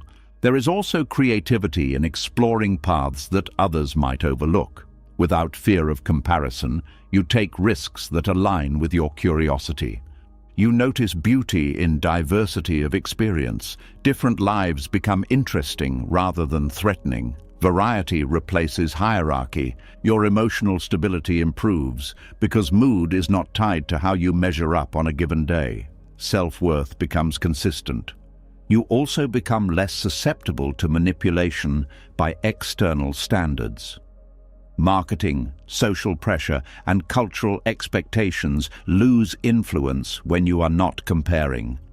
Peace grows because you are no longer living in a constant state of evaluation. Life becomes something to participate in, not something to win. There is gratitude for ordinary moments that were previously overshadowed by ambition. Simple experiences regain significance. You recognize that comparison often masked deeper insecurities. As acceptance strengthens, those insecurities lose their urgency. Your attention returns to what you can influence, your actions, your growth, your relationships, instead of what others are doing. There is joy in witnessing others thrive without feeling diminished. Their happiness becomes part of the richness of life rather than a reminder of lack. You also become more authentic because you are not shaping yourself to fit expectations. Expression becomes honest rather than strategic. The pressure to maintain an image fades. You allow yourself to be seen as you are without editing your life for comparison. You realize that time spent comparing was time not spent living. This awareness increases appreciation for the present. There is courage in stepping away from environments that encourage constant comparison. You choose spaces that support authenticity. Your sense of abundance expands. Instead of viewing opportunities as scarce, you see possibilities everywhere. You also become less reactive to criticism because your value is not determined by external judgment. Feedback becomes information rather than threat. Trust in your own journey deepens. Even without guarantees, you feel aligned with where you are. Eventually, comparison stops appearing altogether, not because you forced it away, but because it no longer makes sense. You see that life was never meant to be measured across different stories. And in that realization, a quiet freedom settles in. The freedom to live without constantly looking sideways. The freedom to move forward without checking who is watching. The freedom to exist without needing to prove that you belong where you are. As comparison faded and the need to measure your life against others lost its hold, another subtle habit became visible. The constant negotiation happening inside your mind. You noticed how often you tried to strike deals with reality itself, silently insisting that things should have turned out differently, that if you thought about it long enough, worried enough, resisted enough, life might rearrange itself to match your expectations. Without the noise of comparison, this inner bargaining stood out clearly. And with that clarity came the chance to finally stop. A quiet tension lives inside the habit of negotiating with reality. It sounds like hope, but it feels like strain. The mind keeps repeating versions of the same thought. This should not be happening. This cannot be how it ends. Something must change. But reality does not respond to mental contracts. It simply continues moving, unaffected by internal arguments. You begin to see how much suffering came from trying to rewrite what had already occurred. Replaying conversations, imagining alternative outcomes, constructing scenarios where things turned out differently. All of it kept you tied to something that no longer existed. Letting go of negotiation does not erase disappointment, but it removes the illusion that resistance can alter the past. There is relief in accepting that some situations are not puzzles to solve, but facts to face. When you stop bargaining, energy that was spent on mental struggle becomes available for adaptation. Instead of asking why this happened, you begin asking what is needed now. You also notice how bargaining extends into the future. The mind promises that if you worry enough, prepare enough, anticipate every possibility, you might prevent discomfort. But this promise is empty. Anxiety does not protect you from uncertainty. It only makes you experience it twice. When negotiation ends, presence returns. You respond to what is happening instead of trying to manipulate outcomes through thought alone. This shift brings a sense of stability because you are grounded in reality rather than speculation. Relationships improve because you stop expecting people to change in order for you to feel at peace. You accept their limitations and decide how to engage with them realistically. This does not mean tolerating harmful behavior. It means seeing clearly instead of hoping endlessly. You also become more decisive.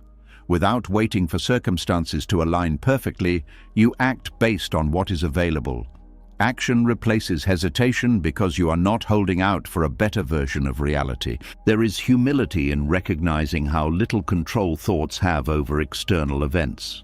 This humility reduces frustration because you stop expecting the world to operate according to your preferences. Your body relaxes as well. Negotiation creates tension because it keeps you braced against what is. Acceptance allows that tension to release, signaling safety to your nervous system. You start noticing how often negotiation disguised itself as persistence. While persistence can be valuable, bargaining with unchangeable facts only prolongs distress. Wisdom lies in knowing the difference. There is also freedom in acknowledging loss without trying to minimize it. You allow grief to exist without bargaining for its reversal. This honesty deepens healing. Clarity improves because your perception is no longer distorted by wishful thinking. You see situations as they are, which allows more effective responses. You become less reactive to unexpected events. When plans change, you adjust instead of resisting. Flexibility replaces rigidity. There is trust in your ability to handle reality without needing to negotiate it into something easier. This trust strengthens resilience. You also discover that peace does not come from getting what you wanted, but from releasing the insistence that you must. Contentment becomes independent of outcomes. Your sense of time changes because you are not stuck replaying what might have been. Each moment becomes an opportunity rather than a reminder of unmet expectations. There is compassion for others who are still bargaining with their circumstances. You recognize the exhaustion in their struggle because you have lived it. You stop using phrases that keep negotiation alive, such as if only or what if. Language shifts toward acceptance, reflecting a new mindset. Creativity increases because you work with what exists instead of waiting for ideal conditions. Constraints become invitations rather than obstacles. You also become more grateful for what is present. Without focusing on what should have been, appreciation grows naturally. Confidence deepens because you trust your ability to navigate reality as it unfolds. You no longer depend on certainty to feel secure. There is also courage in facing difficult truths directly. Avoidance loses its appeal because honesty brings clarity. Your expectations become more flexible. You allow plans to evolve without interpreting changes as failures. You notice how negotiation often delayed necessary decisions. Without it, you move forward with greater ease. There is relief in not needing to convince yourself that everything will be okay. You accept uncertainty without forcing reassurance. You begin to see life as a process rather than a contract. Events unfold without guarantees, and that is not a problem to solve. Peace stabilizes because it is grounded in acceptance rather than hope for different circumstances. It remains even when situations are imperfect. You also experience more joy because attention is not consumed by resistance. Moments of beauty stand out more clearly. Eventually, the habit of negotiating fades completely. Reality no longer feels like an opponent to persuade, but a landscape to move through. And in that movement, you discover a deeper form of freedom, the freedom that comes from meeting life without conditions, without bargaining, without the quiet insistence that it must be otherwise. Life continues as it always has, but you meet it differently, not with resistance, not with negotiation, but with calm willingness to participate in whatever unfolds next. As the habit of negotiating with reality fell away, you stopped trying to force life into predictable shapes. The constant bargaining had been an attempt to make the future feel controllable, to eliminate surprises before they arrived. Without that mental struggle, something unexpected became visible. Uncertainty had always been there, quietly shaping every moment, yet it was never truly the threat you believed it was. What frightened you was not unpredictability itself, but the resistance to it. When the resistance dissolved, uncertainty no longer felt like an approaching storm. It felt like open space. A subtle fear appears when you realize how much of your life was built around avoiding the unknown. Plans, routines, expectations, all designed to reduce the discomfort of not knowing what would happen next. These structures are not wrong, but they become fragile when treated as guarantees. Seeing this clearly creates both vulnerability and relief. You begin to notice that uncertainty is not the absence of safety, but the presence of possibility. Every meaningful change in your life emerged from something unpredictable. A conversation you did not expect, a path you did not plan, an event that disrupted your assumptions. Without uncertainty, life would be static, repetitive, and confined. There is calm in accepting that not everything needs to be anticipated. You stop scanning for hidden dangers in every new situation. Instead of bracing yourself, you allow experiences to unfold without preloading fear into them. Anxiety decreases because it feeds on imagined futures. When you stop treating those imagined outcomes as facts, the emotional intensity fades. You still prepare when necessary, but preparation no longer turns into obsession. Trust begins to replace control. You trust your ability to respond rather than your ability to predict. This trust is quieter but more stable than the illusion of certainty. Your perception of risk changes. Uncertainty does not automatically signal danger. It simply indicates that information is incomplete. This distinction prevents unnecessary alarm. You become more present because attention is not stretched across countless hypothetical scenarios. Awareness returns to what is actually happening. Flexibility increases. When plans shift, you adapt instead of collapsing. Change becomes part of the process rather than an interruption. There is humility in recognizing that life has always been uncertain, even during times that felt secure. Stability was never guaranteed. It was simply less obvious. You also become more compassionate toward others who struggle with unpredictability. Fear of the unknown is deeply human, and understanding this softens judgment. Creativity expands because uncertainty invites exploration. Without predetermined outcomes, you are free to experiment and discover. Your decision-making improves because you are not paralyzed by the need for perfect information. You act with what you know and adjust as new details emerge. There is also courage in stepping into situations without guarantees. Courage is not the absence of fear, but the willingness to move despite it. You notice how much energy was wasted trying to foresee every possibility. Releasing that effort leaves you feeling lighter. Patience grows because you accept that clarity often arrives gradually. You allow time to reveal what cannot be understood immediately.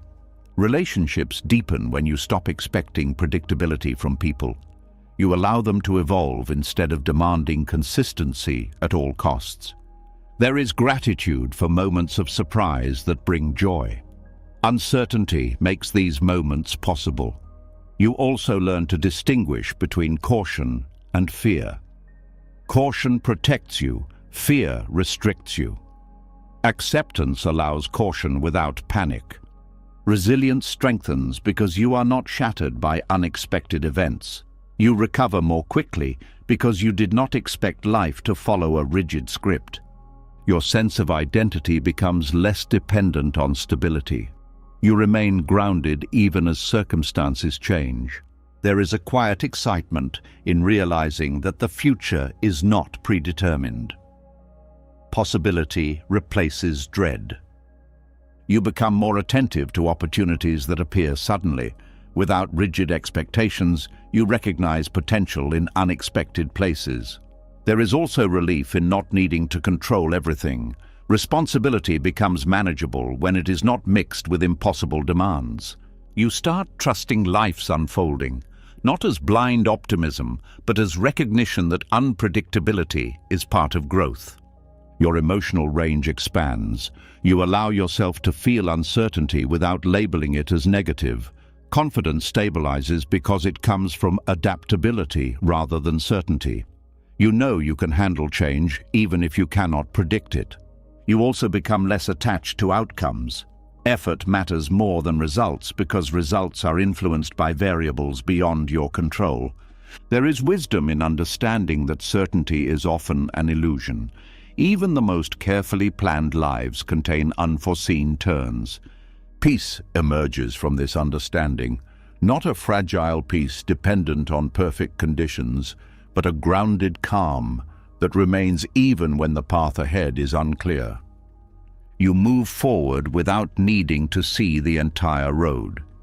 Each step reveals the next, and that becomes enough. Eventually, uncertainty stops feeling like something to endure and starts feeling like something to live within. It becomes the backdrop of existence rather than a problem to solve. And in that acceptance, a deeper security appears. Not the security of knowing what will happen, but the security of knowing you can meet whatever happens with presence, clarity, and steadiness. Life remains unpredictable, yet you are no longer threatened by its openness. You walk into the unknown not as a victim of chance, but as a participant in a reality that was never meant to be fully controlled. As uncertainty stopped feeling like an enemy and became something you could live with, the constant urgency that once filled your days began to loosen. When you no longer needed the future to arrive quickly so you could finally feel safe, the pressure to hurry quietly faded. You started noticing how often you had rushed, not because life required it, but because discomfort made stillness unbearable. Without resistance to the unknown, time itself felt less threatening, and in that softened relationship with time, a new rhythm began to appear, one that was slower, steadier, and far more natural. A subtle exhaustion becomes visible when you realize how long you have been living as if you were late for something. Even during calm moments, there was a background tension pushing you forward, telling you that you should be somewhere else, doing something more, achieving something faster.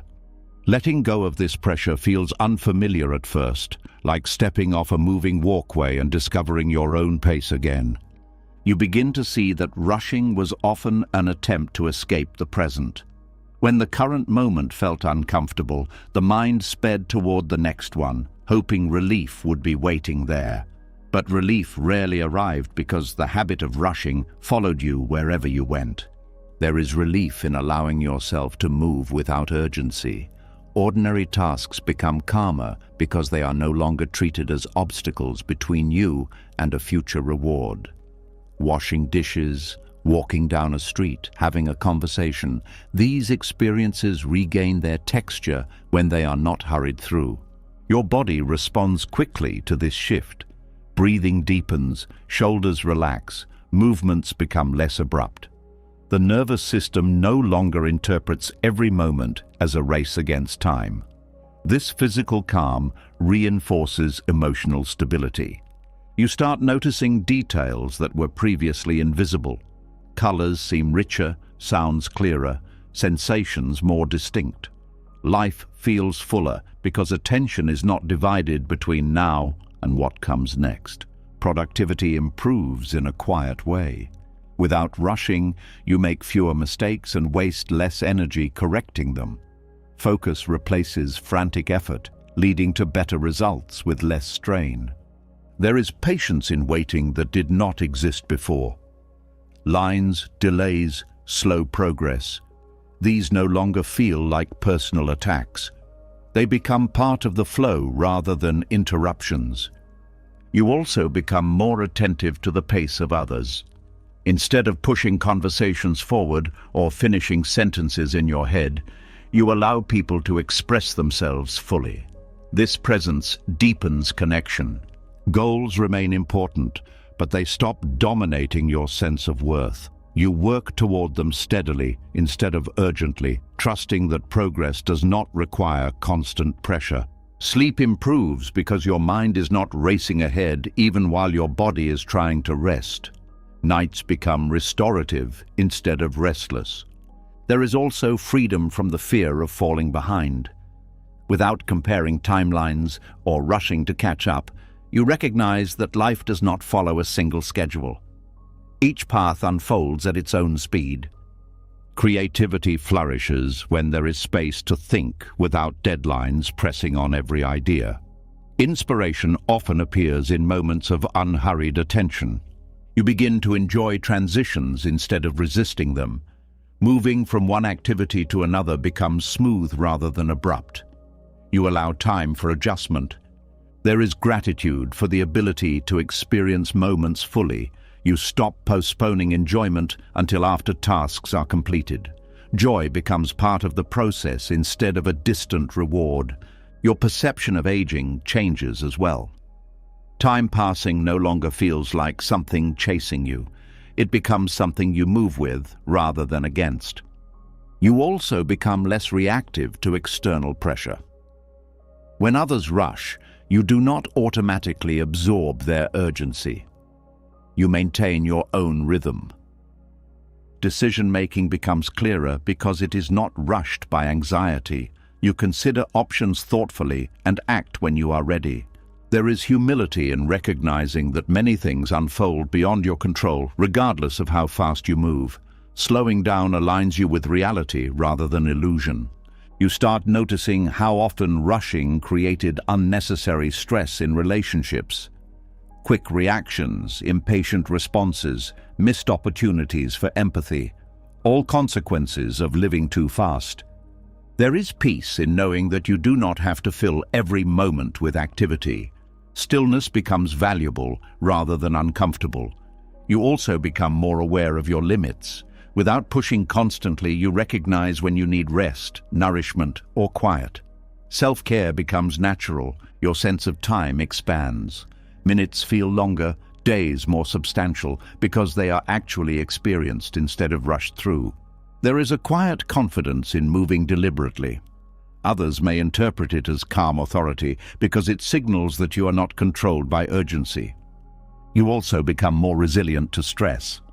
Without the habit of accelerating under pressure, you maintain clarity even in demanding situations. There is appreciation for simple routines. Repetition becomes soothing rather than boring because you are present for it. You notice that many fears were tied to imagined deadlines that did not truly exist. Releasing them reduces anxiety. Relationships with loved ones deepen because you give them your full attention instead of dividing it between now and what comes next. There is also a sense of alignment with nature. Seasons change gradually, growth happens slowly, cycles repeat without haste. Your pace begins to mirror this natural rhythm. You become more selective with commitments. Without rushing to say yes to everything, you choose what truly matters.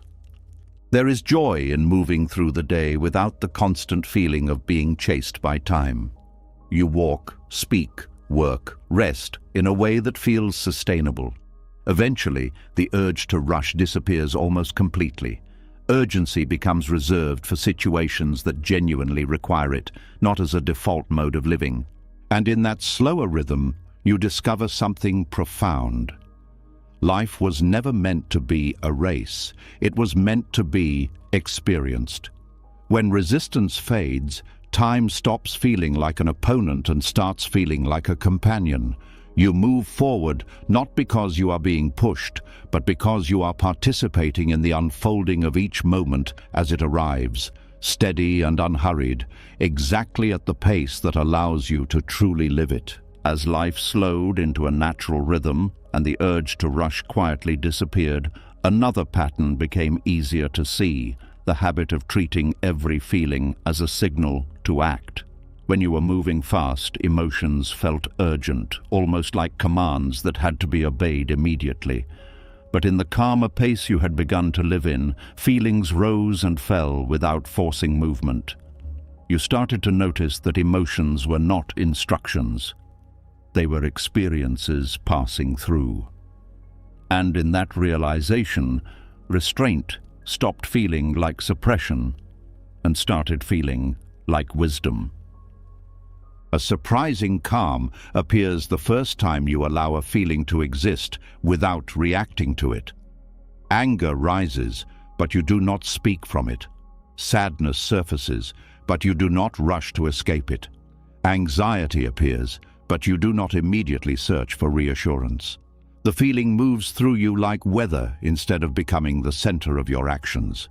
You begin to see how much damage came from reacting in the heat of emotion. Words spoken too quickly, decisions made too impulsively, actions driven by temporary states that faded soon after. Allowing feelings to settle before responding prevents unnecessary consequences. There is strength in restraint that feels different from suppression. Suppression pushes emotions down and stores them for later. Acceptance allows them to be felt fully while choosing not to act blindly. This distinction creates emotional maturity. You also discover that feelings often carry information rather than demands. Fear may signal uncertainty, not danger. Anger may point to hurt rather than injustice. Sadness may indicate loss rather than weakness. When you listen without reacting, the message becomes clearer. Relationships improve because you stop projecting raw emotion onto others. Instead of accusing, you communicate calmly. Instead of withdrawing impulsively, you stay present long enough to understand what is happening. There is freedom in not needing to fix every uncomfortable feeling. Some emotions resolve on their own when given space. Trying to control them often prolongs them. You start trusting your ability to tolerate discomfort.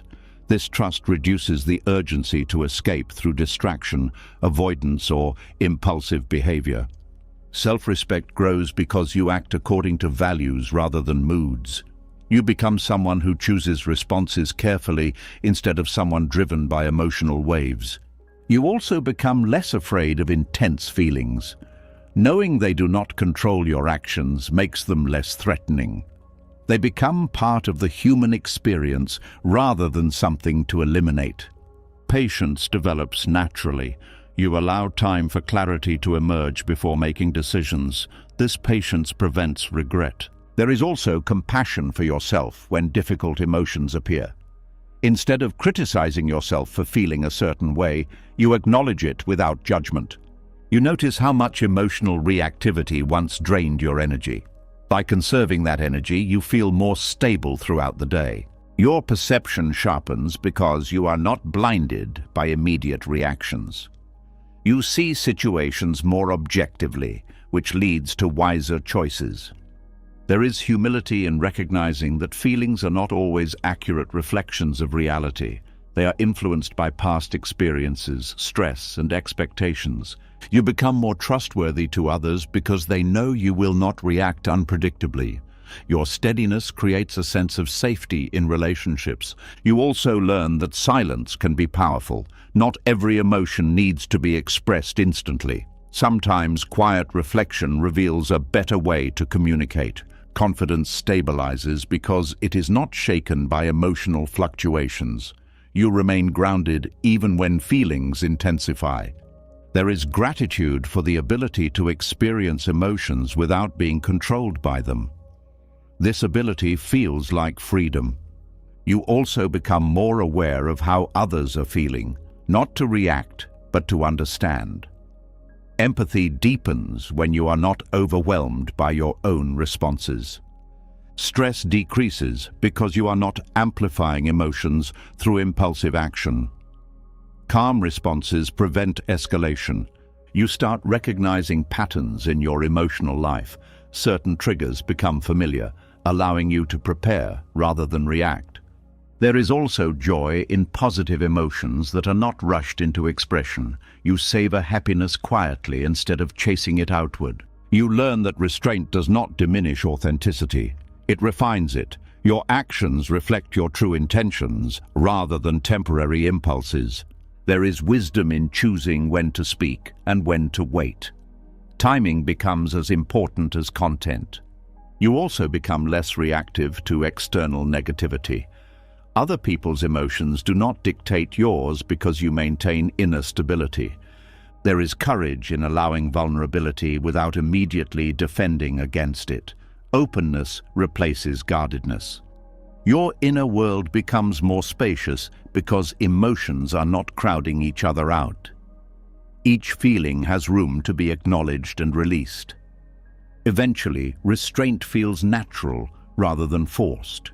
You respond thoughtfully without needing to remind yourself to pause, and in that thoughtful response, you discover a deeper form of freedom. The freedom to feel everything without being pushed into action. The freedom to remain calm in the presence of intensity. The freedom to live from awareness instead of impulse. Emotions continue to move through you, but they no longer control the direction of your life. They become part of your experience, not the author of it. As you learned that not every feeling required action, your inner world became quieter. Without constant reactions pulling your attention outward, something unexpected happened. Awareness began to gather itself again. For a long time, your attention had been scattered across emotions, worries, memories, and predictions, stretched thin by resistance to whatever was happening. But when acceptance replaced resistance, that scattered awareness started returning, as if it had finally been called home. You realized how rarely you had truly been here, fully present, fully aware, fully alive in the moment that was actually unfolding. A subtle sadness appears when you recognize how much of life was lived in fragments. Even during important moments, part of your mind was somewhere else, replaying the past, rehearsing the future, resisting the present.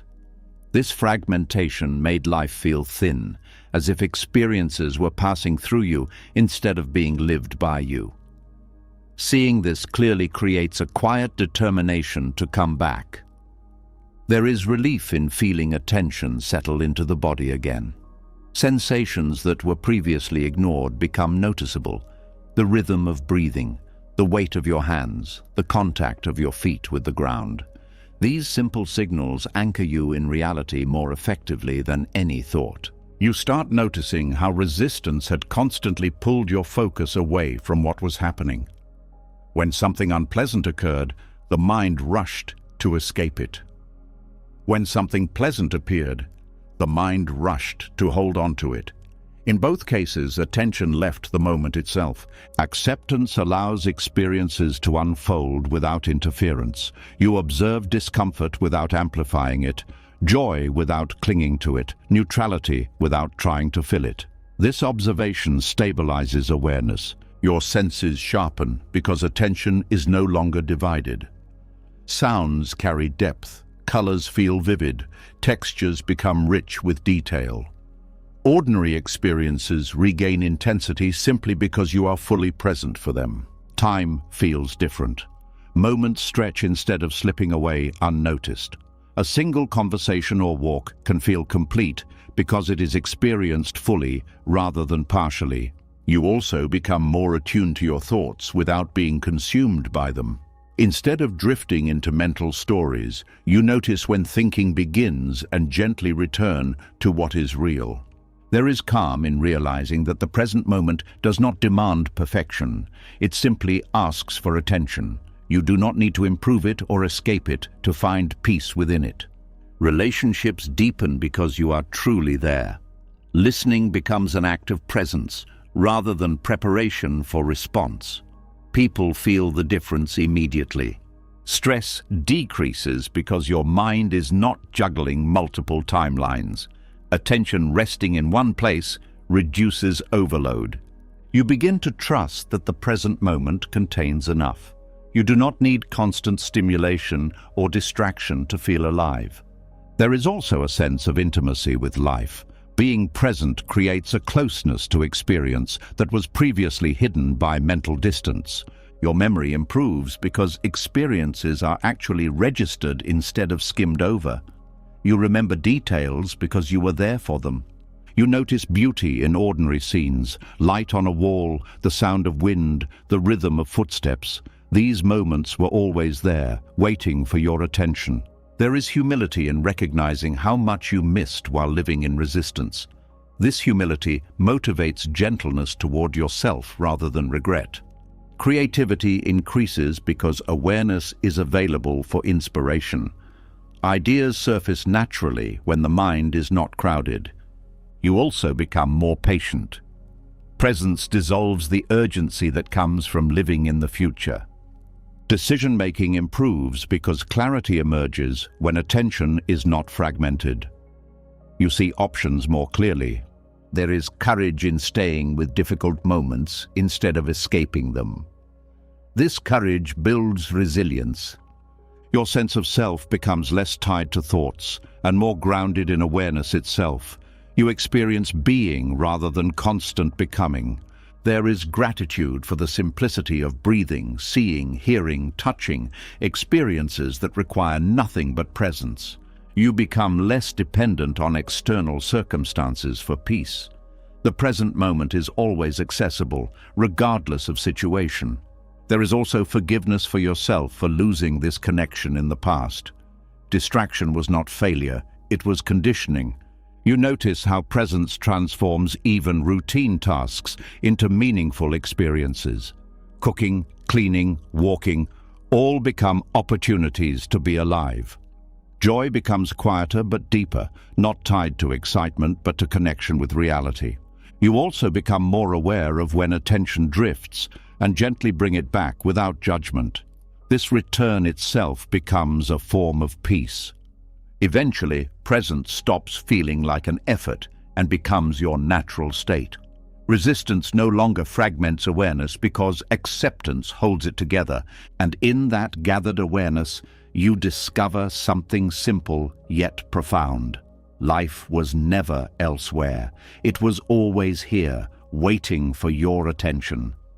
The present moment is not just a point in time, it is the only place where experience actually happens. When you stop resisting and allow attention to rest there, you do not escape life. You finally enter it fully, without distance, without fragmentation, without the quiet feeling of missing something that was always right in front of you. As your attention returned fully to the present moment, life stopped feeling like something you were constantly chasing or escaping. You began to experience events as they unfolded, without the filters of resistance or distraction.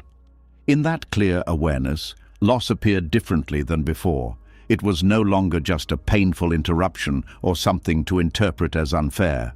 Seen from presence, loss revealed itself as movement, a shift in form, a change in direction, a transition rather than a punishment. This realization did not erase grief, but it softened the sharp edge of confusion around it. A deep ache surfaces when something meaningful leaves your life. Whether it is a person, a role, a dream, or a version of yourself, the absence feels heavy because attachment created familiarity. When presence is strong, you notice that the pain is not only about what is gone, but also about the sudden change in the pattern you are used to living in. You begin to see that loss disrupts identity as much as circumstance.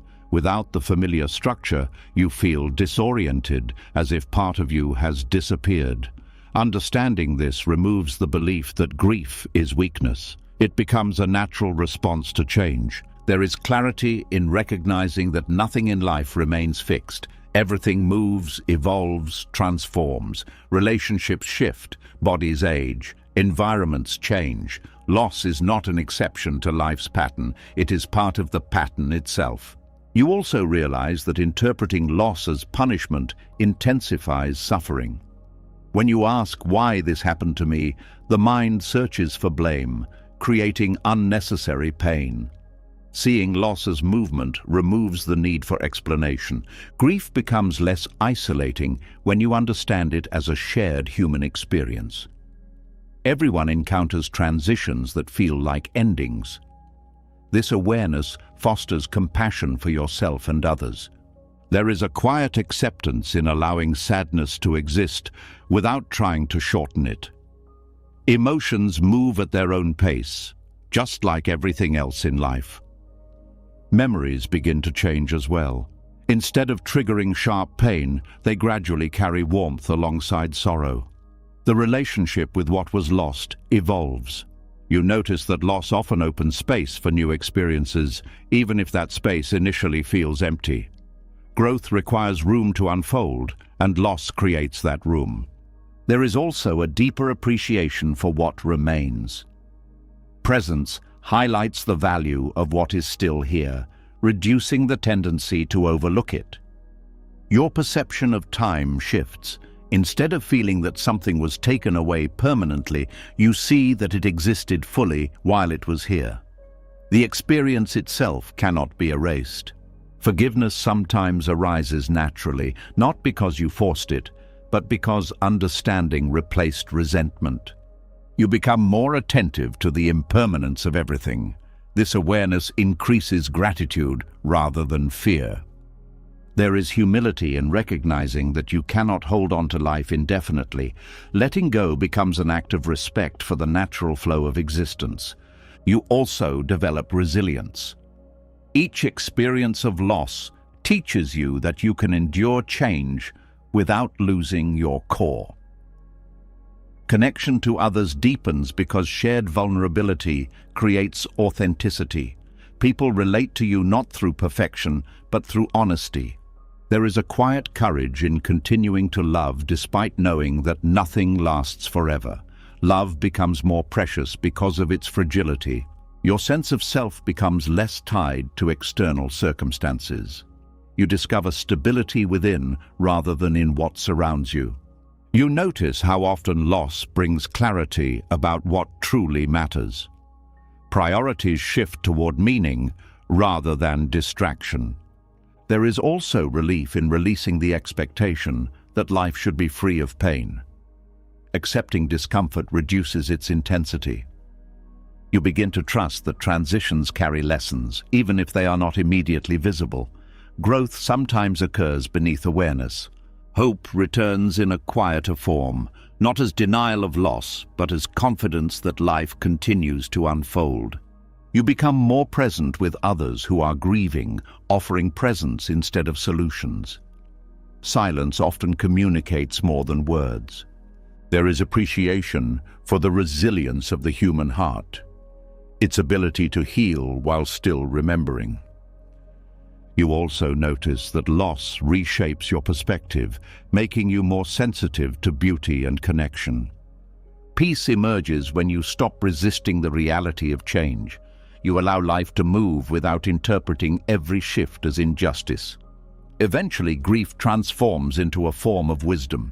You carry the experience as understanding rather than pain. And in that understanding, you see that nothing truly disappears. It changes form, influence, and place in your life. What was once external becomes internal. Memories, lessons, strength, compassion. Life continues to move and you move with it, not because you have forgotten what was lost, but because you have accepted that movement is the nature of existence itself. Loss no longer feels like a punishment delivered by life, but like a doorway that led you into a deeper awareness of what it means to be human, to love, to change, and to keep living even when parts of your story have closed. As loss stopped feeling like punishment and began to reveal itself as movement, another quiet shift unfolded inside you. The harsh voice that once judged every mistake, every weakness, every moment of vulnerability started losing its intensity. When you were no longer fighting reality or blaming yourself for what could not be changed, the inner critic had less to attack. It had been fueled by resistance, by the belief that life and you should have been different. When acceptance took root, that voice no longer sounded like authority. It sounded like an old habit that no longer matched who you were becoming. A heavy silence appears when the constant self-judgment fades. At first, it feels unfamiliar because you were used to measuring yourself relentlessly. Without that pressure, you begin to sense how much energy had been spent criticizing rather than understanding yourself.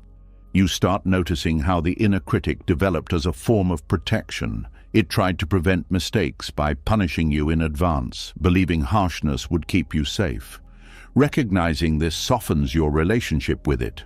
Instead of fighting it, you see it as something that once served a purpose, but no longer needs to dominate.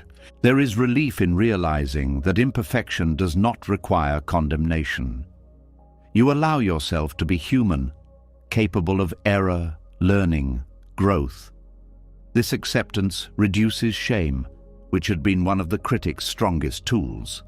Your self-talk changes. Instead of automatic negativity, there is curiosity. You ask what happened rather than declaring that you failed. This shift transforms mistakes into opportunities for understanding. Compassion begins to replace judgment. You treat yourself with the same patience you would offer someone you care about. This compassion is not indulgence, it is honesty without cruelty. You also become less afraid of trying new things.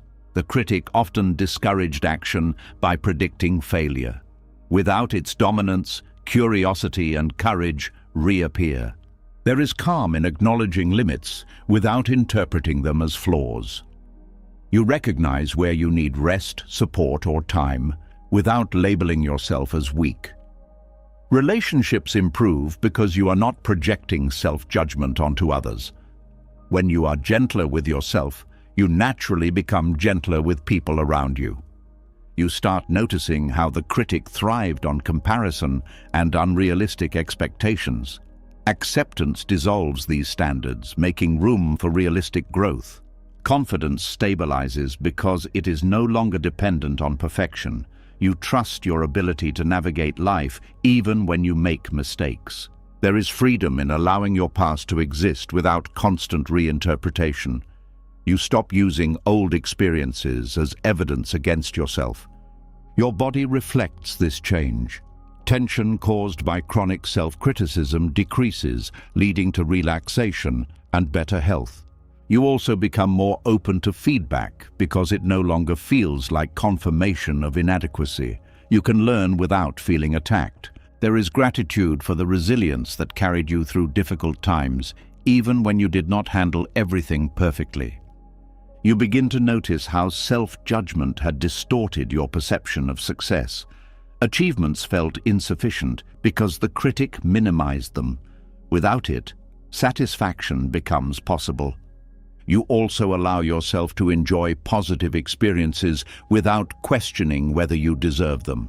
Joy feels natural rather than conditional. Patience grows because you understand that growth takes time.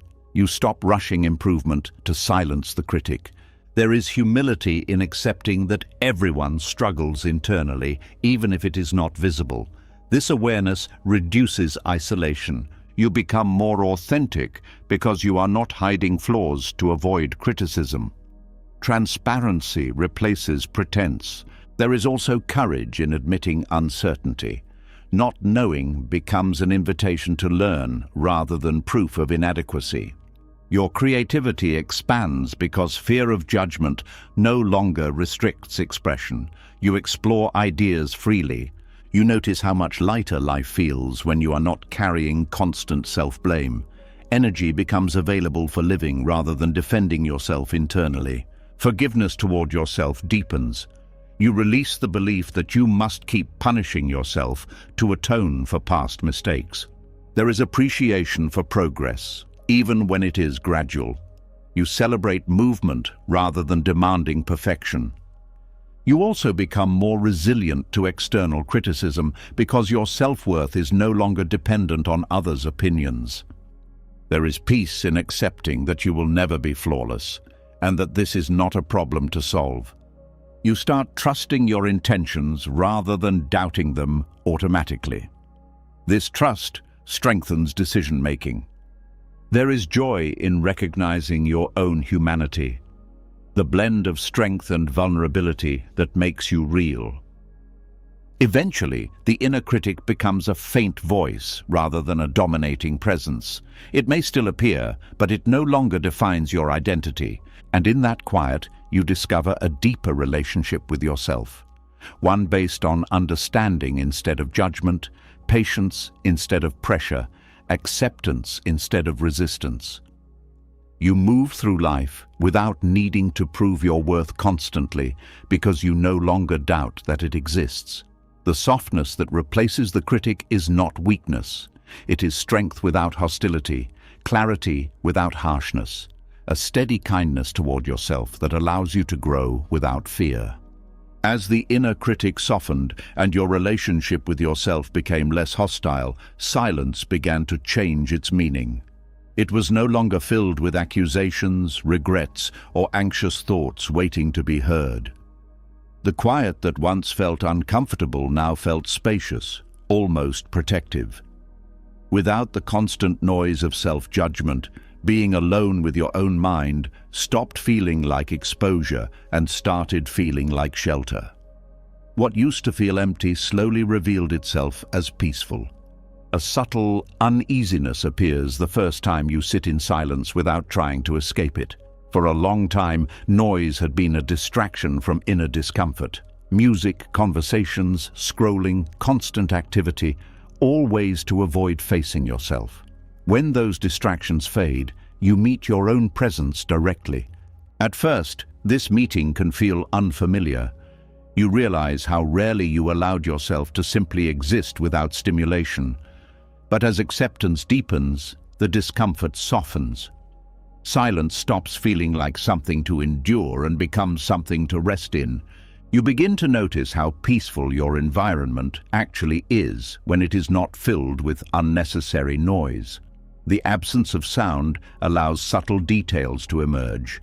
Distant hums, natural rhythms, the quiet movement of life around you. Your mind also starts to slow down. Without external input to react to, thoughts lose momentum. They appear, pass, and fade without dominating your attention. There is relief in not needing to perform for anyone. Solitude removes the pressure to maintain roles or identities. You can simply be without explanation. You discover that silence holds clarity. Decisions become easier when not influenced by constant opinions or distractions. Your own understanding becomes more accessible. Loneliness transforms into solitude, a state that feels chosen rather than imposed. You are alone without feeling abandoned. Creativity often emerges in these quiet moments. Ideas surface naturally when the mind is not crowded. You also become more aware of your emotional state. Without noise masking it, you notice subtle shifts in mood and energy, allowing you to respond with care. There is a sense of safety in realizing that you can be with yourself without discomfort. This safety strengthens independence.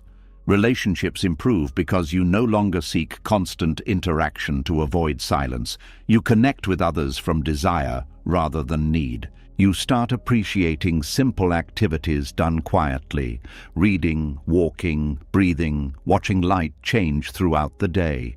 These moments feel complete without requiring anything extra.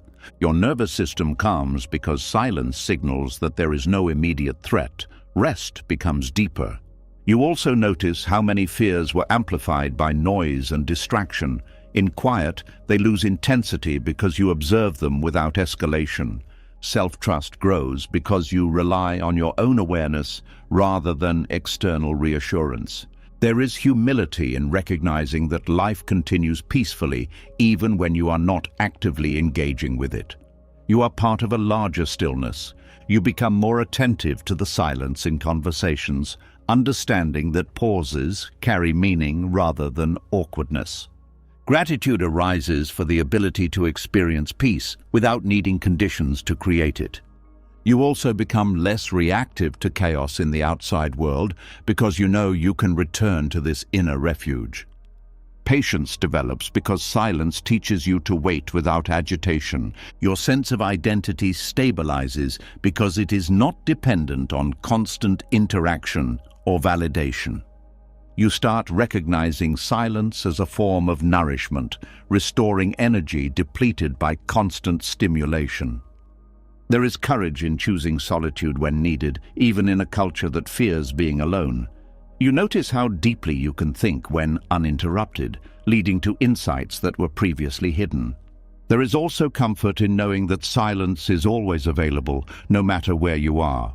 Eventually, quiet becomes something you seek rather than avoid.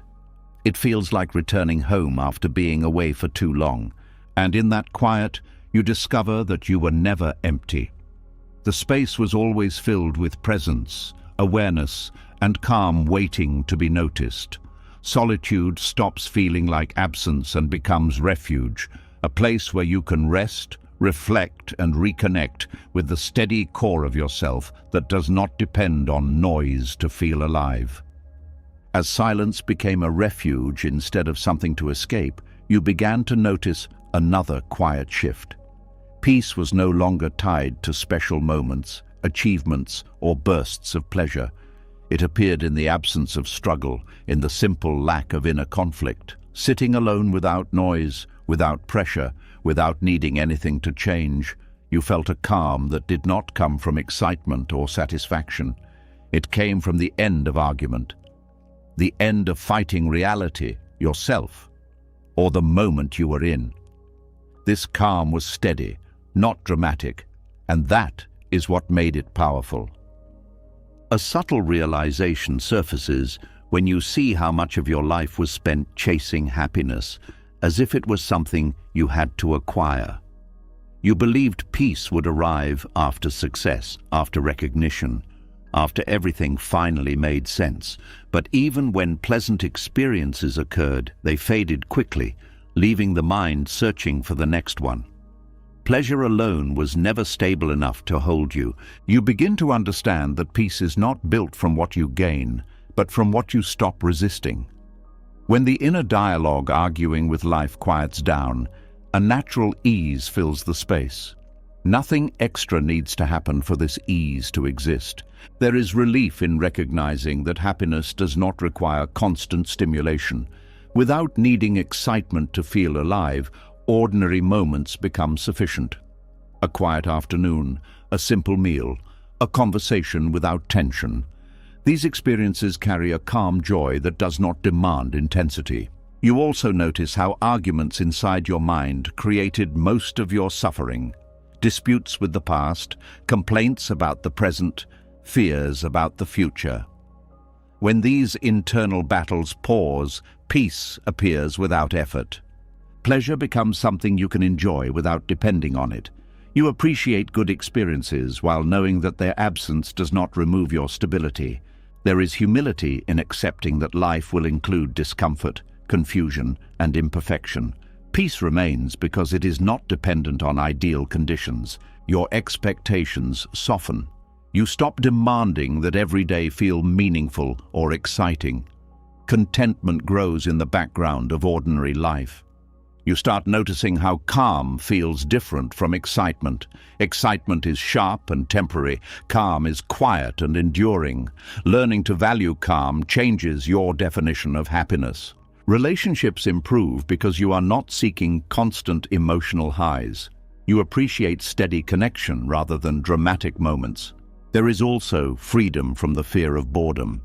Without needing constant pleasure, stillness feels peaceful rather than empty. You begin to trust that peace can coexist with sadness, uncertainty, or difficulty. It is not the absence of emotion, but the absence of resistance to emotion. Gratitude deepens because you notice the simple absence of conflict. When nothing is wrong, that itself feels meaningful. You also become less reactive to disappointment. When expectations are not rigid, setbacks do not feel catastrophic. Your sense of worth becomes less tied to achievement. You recognize that being at peace is not something you earn, it is something you allow. There is patience in waiting for things to unfold without forcing them. Time feels less like an adversary. You start appreciating the quiet satisfaction of alignment, living in a way that does not create inner conflict. There is also compassion for others who are still chasing pleasure as a substitute for peace. You understand the exhaustion behind that pursuit. Your decisions become clearer because they are not driven by the need to escape discomfort or secure happiness. You notice how much energy becomes available when you are not constantly seeking more. Simplicity becomes appealing. There is joy in small comforts that were previously overlooked. Warmth, light, rest, gentle conversation. You also become more resilient to emotional ups and downs. Stability does not disappear when circumstances change.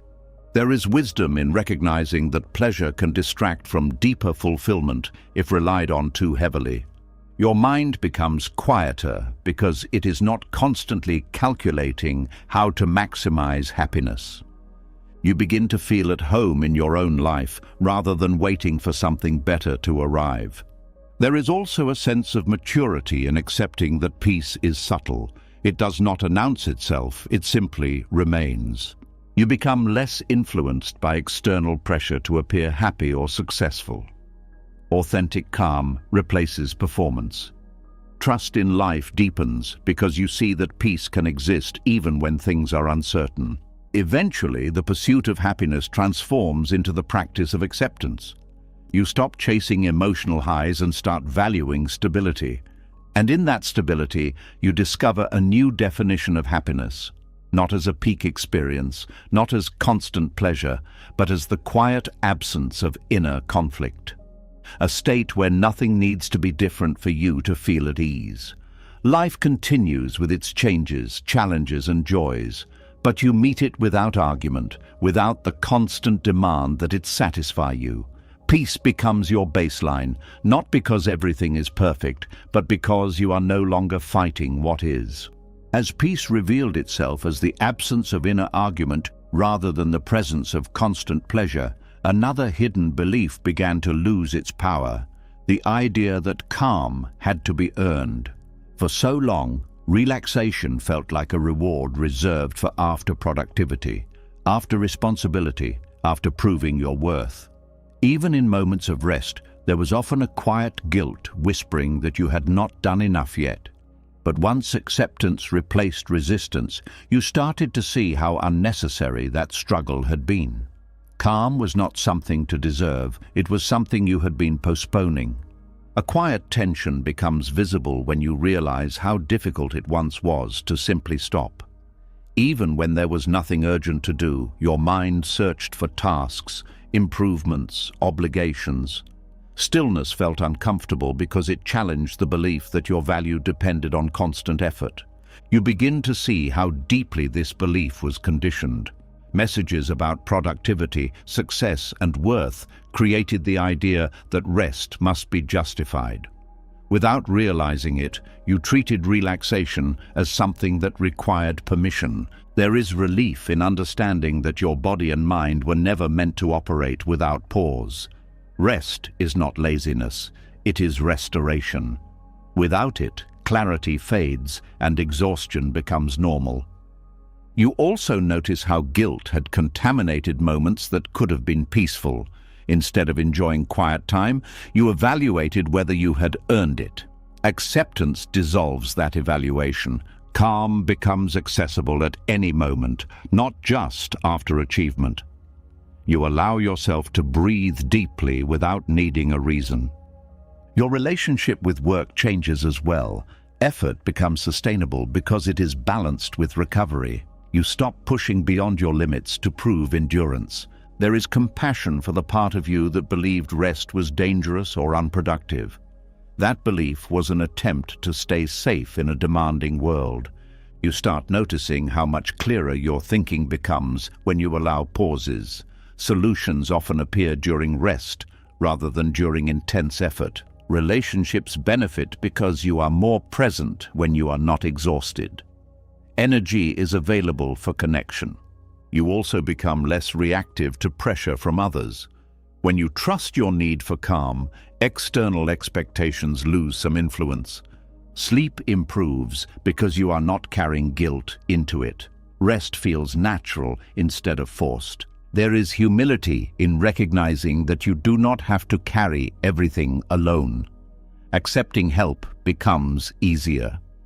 You begin to enjoy simple forms of relaxation, sitting quietly, taking a walk, watching the sky change. These moments feel meaningful rather than indulgent.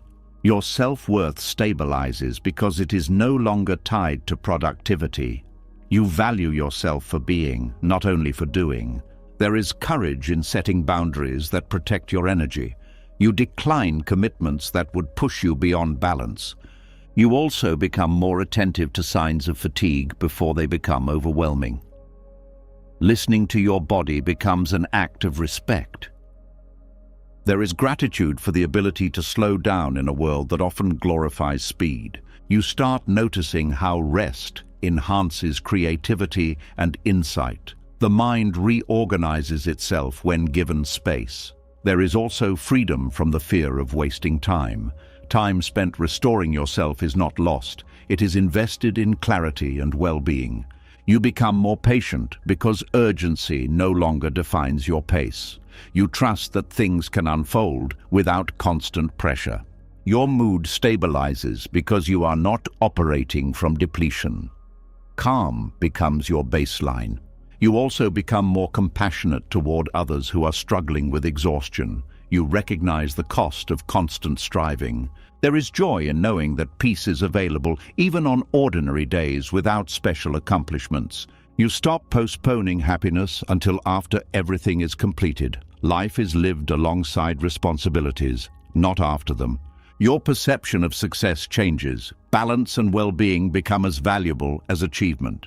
There is also trust in your ability to return to calm even after stressful periods.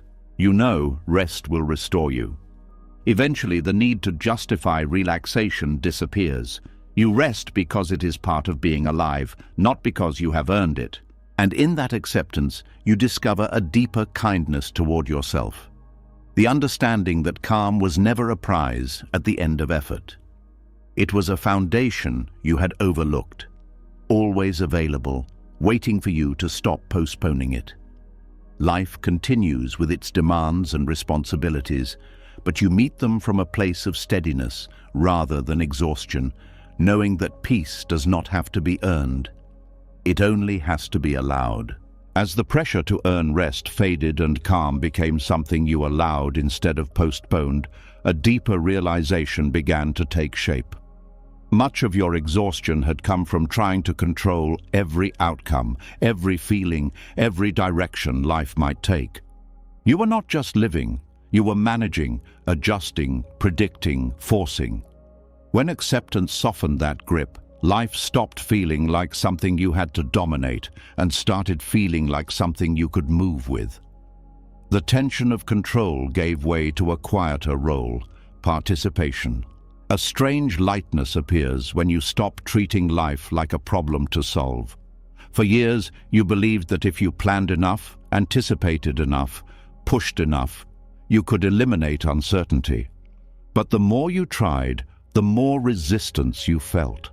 Letting go of that constant management reveals how much energy had been locked inside effort. You begin to notice that life is already in motion without your supervision. Days unfold, seasons change, people grow, circumstances shift. You are part of that movement, not the force behind it. There is relief in realizing that not everything depends on you. Responsibility becomes balanced instead of overwhelming. You still act where you can, but you no longer carry what is beyond your influence. You start listening more to situations, to people, to your own intuition. Participation requires awareness, not domination. You respond instead of imposing. Flexibility replaces rigidity. When plans change, you adjust rather than resist. Adaptation becomes a strength rather than a failure of control. You also discover how much creativity exists in cooperation. When you work with circumstances instead of against them, unexpected opportunities appear. There is humility in recognizing that life is larger than your preferences. Events are not personal obstacles. They are part of a broader flow. Your relationships deepen because you stop trying to control others' reactions or choices. You allow people to be themselves while remaining present. There is patience in letting situations develop before acting. You trust timing instead of forcing outcomes prematurely. You become more attentive to signals that guide action, subtle cues that were missed when you were focused only on your agenda. There is courage in stepping into uncertainty without needing guarantees. Participation involves engagement without absolute control. You also notice how much tension disappears from your body when you are not constantly bracing for what might go wrong. Your sense of identity shifts from someone who must direct everything to someone who can collaborate with life itself. There is curiosity about what might unfold rather than fear of losing control. The unknown becomes interesting instead of threatening. You begin to appreciate spontaneity. Moments that could not have been planned but become meaningful experiences. There is also resilience in knowing that you can adjust to change because you are not attached to rigid expectations. You trust your ability to respond wisely rather than trying to prevent every challenge. Your decisions become more grounded because they are based on present reality rather than imagined scenarios. There is peace in accepting that some paths reveal themselves only after you start walking them. You stop measuring progress solely by how closely life matches your plans. Growth becomes the ability to navigate, not to predict. There is gratitude for the support that exists around you, people, circumstances, opportunities that you do not have to create alone. You also become more present because participation requires attention to what is happening now, not only to what might happen next. There is joy in contributing to life instead of controlling it. You influence without dominating. You notice how cooperation with reality produces outcomes that feel natural rather than forced. There is also trust that setbacks can redirect you towards something valuable, even if it is not immediately visible. You begin to experience life as a conversation rather than a command. You offer effort, and reality responds in its own way. Eventually, the need to control every detail fades into a quiet confidence that you can move with whatever arises. And in that movement, you discover a new way of living, not as someone struggling to bend life to your will, but as someone engaged in a shared unfolding. You act, adapt, learn, and grow without the constant pressure to dominate outcomes. Life becomes less like a battlefield and more like a current you can navigate. You are no longer exhausted from trying to hold everything together because you are not holding it alone. You are participating in something already in motion, trusting that cooperation creates a deeper kind of strength than control ever could. As you stopped trying to control life and began participating in it, another struggle slowly came into focus, the quiet war you had been fighting inside yourself. Even when you learned to move with circumstances, you still resisted what you felt. Certain emotions were labeled as weakness, others as danger, some as things to hide or eliminate as quickly as possible. But the same acceptance that softened your grip on life now started softening your resistance toward your own inner world. You realized that emotions were not obstacles to overcome, but movements to understand. When you stopped treating them as enemies, they stopped attacking. A tight pressure surfaces when you notice how quickly you used to suppress feelings the moment they appeared. Sadness was pushed down, anger was restrained until it leaked out in other ways, fear was denied. This constant suppression created tension that never fully disappeared. You begin to see that emotions were not trying to harm you. They were responses to experiences, signals from the mind and body indicating that something mattered. Ignoring them did not remove their influence, it only buried it. There is relief in allowing a feeling to exist without immediately reacting to it. You let it move through you without turning it into a problem to solve. You start noticing how emotions have a natural lifespan when not resisted. They rise, peak, and fade like waves returning to still water. Your body relaxes because it is no longer holding back energy associated with suppressed feelings. Breathing becomes deeper, posture less tense. There is compassion for yourself in moments of vulnerability. Instead of judging your reactions, you acknowledge them as part of being human. You also become more honest with yourself. Pretending to be unaffected required effort. Authenticity feels lighter. Fear becomes easier to face because you are not fighting the sensation itself. You listen to what it is pointing toward. Anger transforms from something explosive into something informative. It highlights boundaries that may need attention. Sadness deepens your capacity for empathy. By allowing it, you become more sensitive to the experiences of others. Joy becomes more genuine because it is no longer contrasted against suppressed negativity. All emotions exist within the same acceptance. You start recognizing triggers without blaming yourself for them. Awareness replaces self-criticism. There is patience in letting emotions unfold before deciding how to respond. Immediate reaction is no longer necessary. You also notice that feelings often change once acknowledged. Recognition reduces intensity. Your relationships benefit because you express emotions calmly instead of letting them accumulate until they overwhelm you. There is courage in sharing vulnerability with people you trust, knowing it does not diminish your strength. You begin to see that emotional pain often came from resisting feelings rather than from the feelings themselves. There is also clarity in distinguishing between emotion and action. Feeling something does not require acting on it impulsively. You trust that even intense emotions will pass, reducing fear of being consumed by them. Your emotional range expands because acceptance allows you to experience life fully instead of selectively. There is wisdom in understanding that emotions carry information about your needs, values, and boundaries. You also become less reactive to others' emotions because you are comfortable with your own. There is peace in moments of neutrality when no strong emotion dominates. You no longer search for stimulation. You stop labeling emotions as positive or negative and start seeing them as natural variations in experience. There is gratitude for the resilience that allowed you to survive difficult feelings in the past. You notice how much energy returns when you are not fighting your inner state. Eventually, emotions feel less like storms and more like weather, temporary conditions that pass through a stable sky. And in that stability, you discover a deeper trust in yourself.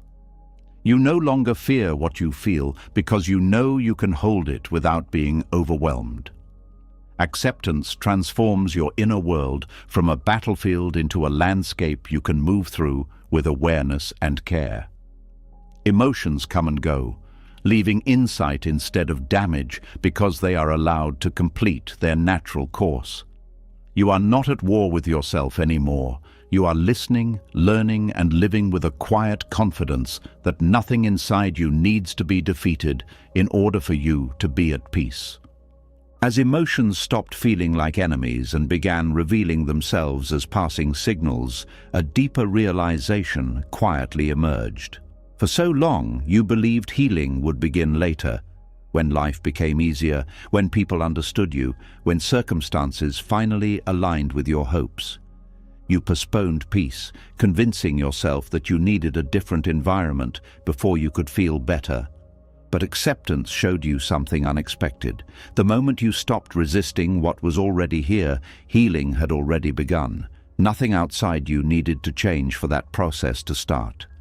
A heavy pause appears when you recognize how much time was spent waiting for conditions to improve before allowing yourself relief.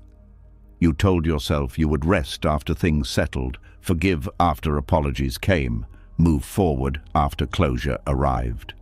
Meanwhile, the present moment was left unused, even though it was the only place where healing could actually occur. You begin to see how this waiting created its own suffering. Life became suspended between what was and what you hoped it would be. Acceptance collapses that gap, bringing your attention back to where your influence truly exists. There is relief in understanding that healing is not an event, but a gradual shift in how you relate to experience. It does not require perfect timing or special preparation. It begins with allowing what you feel and where you are. You also notice how much strength was already present within you. Surviving difficult moments required resilience you did not always acknowledge. Recognizing that strength becomes part of healing itself. There is compassion for the version of you that kept postponing peace because it believed suffering was necessary or unavoidable. You understand that it was trying to protect you in the only way it knew. You start noticing small changes, moments of calm where there used to be tension, clarity where confusion once dominated. These subtle shifts confirm that healing is happening even without dramatic transformation. Your body begins to relax because it no longer feels trapped in constant anticipation of improvement. The nervous system settles when it realizes safety is not dependent on external conditions. There is freedom in forgiving yourself for not healing faster.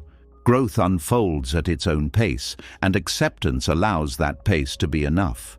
You become more attentive to what supports your well-being in the present rather than focusing solely on future solutions. Simple actions like rest, connection, and honest reflection gain importance. There is humility in acknowledging that you do not need to understand everything before moving forward. Healing often happens beyond conscious analysis. You also discover that acceptance does not mean approving of what happened. It means no longer demanding that reality be rewritten before you allow yourself peace. Grief softens when you stop waiting for the past to change. You carry memories without being anchored to them.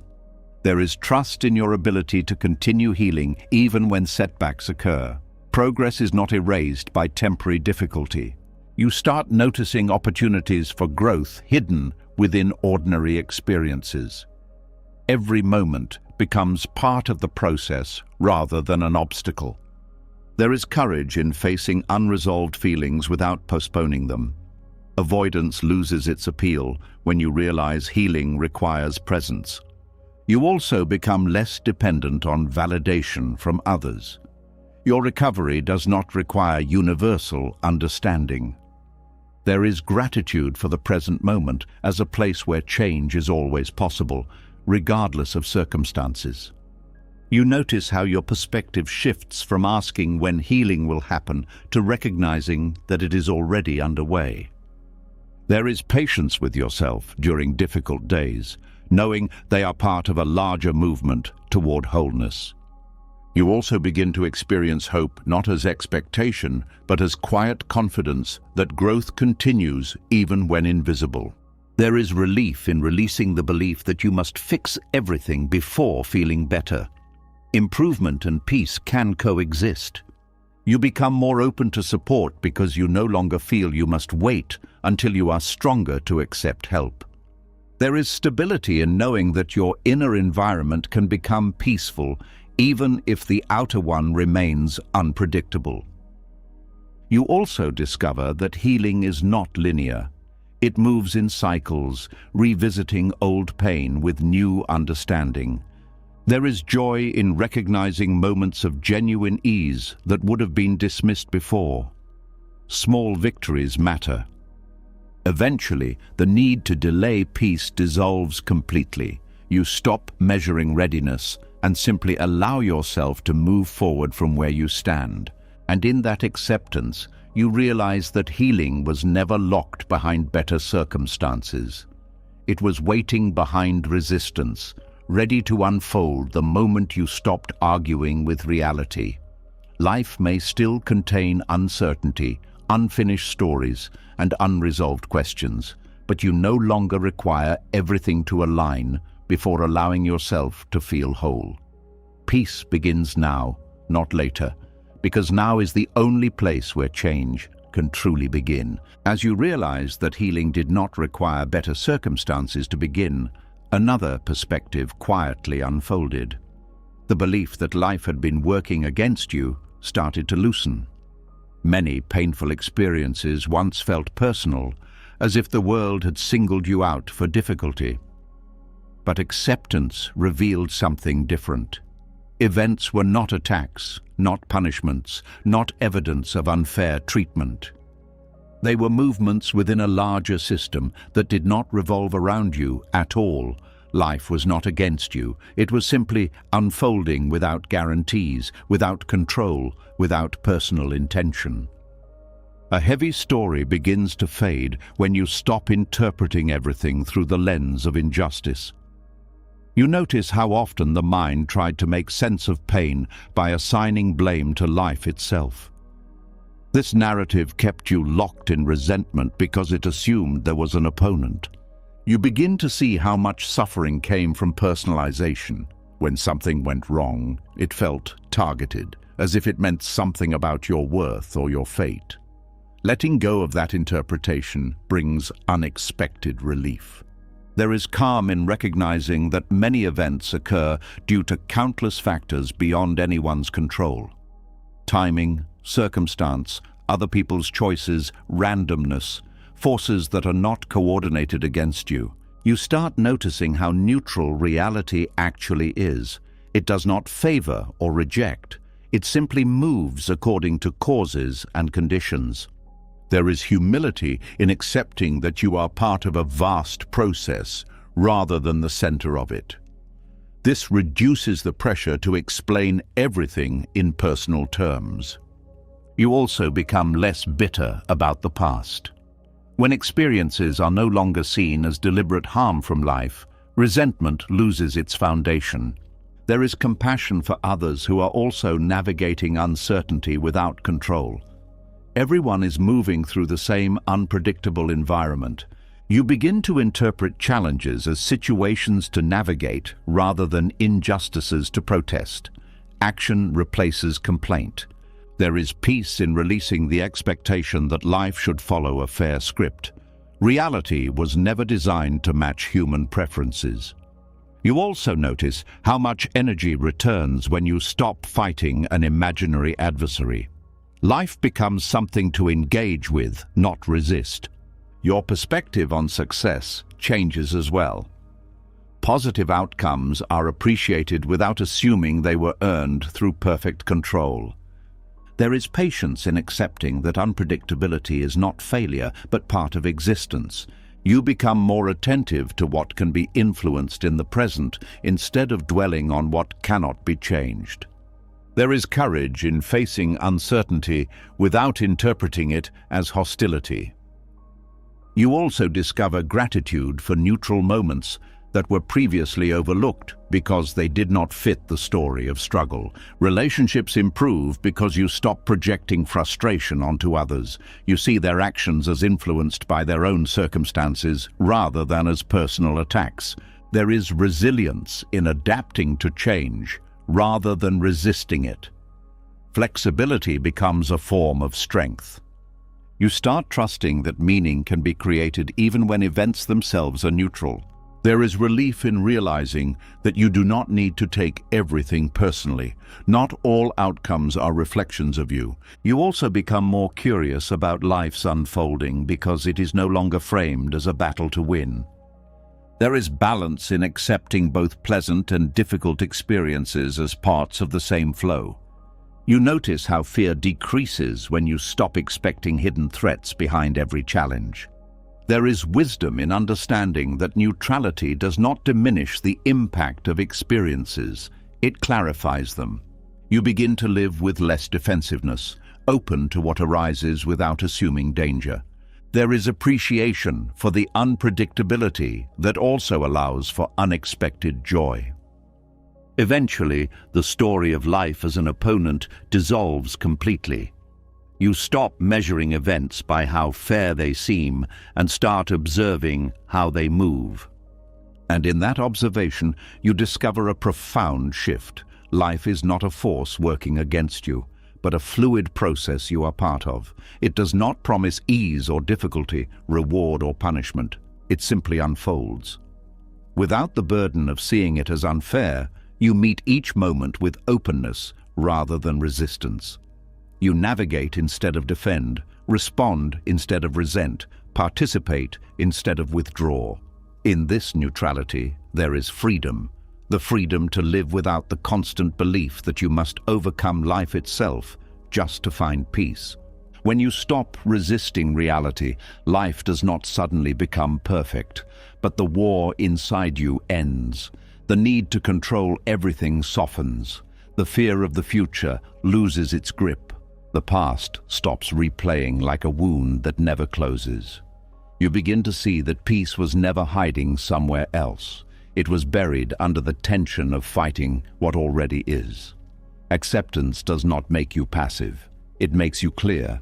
It returns your energy, your attention, your ability to live without constantly bracing for impact. And in that clarity, you discover something quiet but powerful. Nothing needed to change for you to begin feeling free. If something in this message reached you, don't scroll away silently. Leave a comment with one word that describes what you're ready to stop resisting. That single word might be the moment your mind finally lets go. And if you want more teachings that help you think clearly, live calmly, and move through life without unnecessary suffering, subscribe to the channel and become part of a space where peace is practiced, not just talked about.